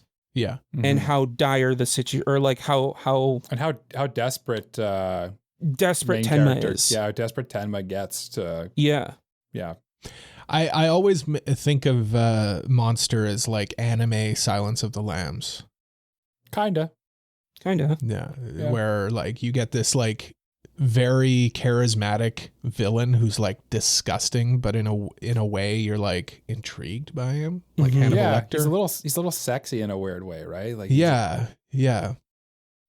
And I mean, again, I've said procedural a million times, so I'll say it one more time. It's very mystery based as well. You're trying to solve and stop this stuff from happening. Yeah. This monster. Yeah. I've got to watch Monster. Yeah. It's so good, Cole. It's on Netflix now. You can finally watch it. It's on Netflix, yeah. I haven't watched it. I've read it. I've read and watched a little bit of it. And this is an anime that genuinely doesn't feel like an anime. Yeah. No. Yeah. In the best way. I think this would be like, hey, Dad, come watch this. Absolutely. Yeah. Yeah. My dad loves true crime stuff. He used to watch cold case files and stuff. Yeah. I'm sure he'd be like, oh, this is actually. It'd make for a great live action adaptation. Yeah, that too. Yeah. And for me, I was gonna go with The Garden of Sinners, which is an underappreciated ufotable OVA series. Good movie series too. Yeah. But ultimately, I think I got to go with one that, again, keeps you on the edge of your seat. It's got a great sci-fi element to it. Great characters. Steins Gate is my pick. Yeah. It's nice. Peak sci-fi thriller mystery. Maybe not action, but it's got a little bit. A little bit of action. It's very thrilling for sure. Mm-hmm. It's a slow burn at the start. I remember saying this. This is my big critique of it. You've got to get through like the first 6 episodes, which is quite a few, to be honest. But once it gets going, like once it gets traction, it is a page turner, if you will. Once it gets its claws into you, it won't let you go. Mm-hmm. Yeah, like you've got to finish it. I remember watching, and I remember, like you said, like 6 episodes in, being like, okay, what's the hype? And then the rest of it immediately is like we watch in one sitting almost. Yeah.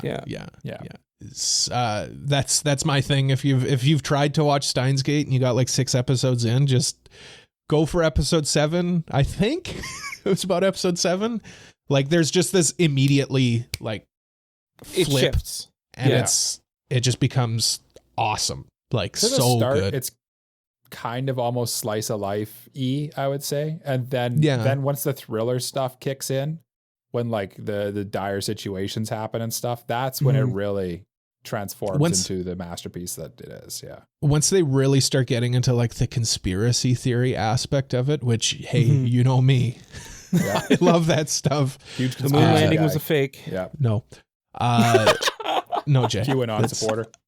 Don't say that. No, I'm not. I know you guys haven't seen it, but Steins Gate Zero is just a continuation of that. Yeah. And that feeling. The thing with Steins Gate Zero is everybody's like, oh, it's like painful to watch. And I'm like, I don't want to watch it. I like the ending of Steins Gate. It is definitely pain, but like it's the best kind of pain. Mm-hmm. Okay. Yeah. No, that would be my pick. Steins Gate, I think, would be my thriller. And I'm pretty happy with changing that one. Yeah. I think so too. Especially because I've seen Garden of Sinners is good though. People should go watch it. It is really good. It's really a very good movie series. 7 movies. Yeah. Some of them are only like really 40 minutes long. Yeah. Ufotable, again, great. Anyway. Yeah. Set in the same universe as Fate. Kind of. It's Type Moon. It's Type Moon. Same multiverse, I guess. Same multiverse. Yeah, let's say that. So that's all of the shows, all of the genres. There are no more genres to talk about. We do have reviews coming up though. In 2 weeks' time, we will be reviewing Shadow's House. House. Then in August, we'll be reviewing Panty and Stocking with Garterbelt. Mm-hmm. And then in September, we'll be reviewing the show known as 2016 Berserk. That will be pain, but I think that'll be fun. Pain in the funniest way possible. Look forward to all of those. We'll also, I think when we do Shadow's House, we'll reveal the picks for listener's choice. I think that's the plan. I think that's the plan, yep. As well as so look forward to that. Yeah, look forward to that. So yeah, that's the end of this episode of AniPro. Thank you so much for listening to another episode of AniPro. If you liked it, please leave a like, subscribe, leave a review, tell a friend about us.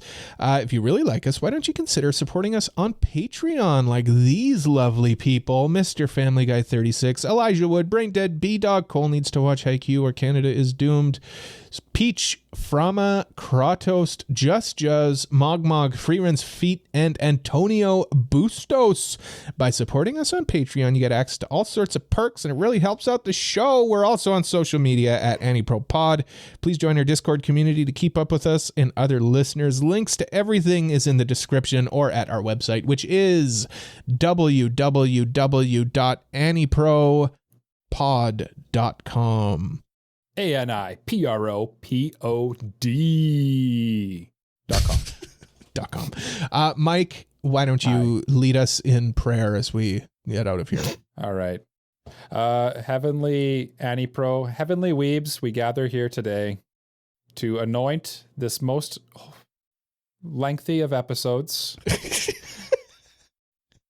into the AniPro Pantheon. Pantheon. Yeah, there we go. Yes. And may you accept this offering into your ear holes, dear listener, of our primest thoughts, our dearest choices, and our fondest bye-byes. Bye-bye. Bye-bye. Amen. Blessed be he. Bye-bye. Bye-bye. Bye-bye.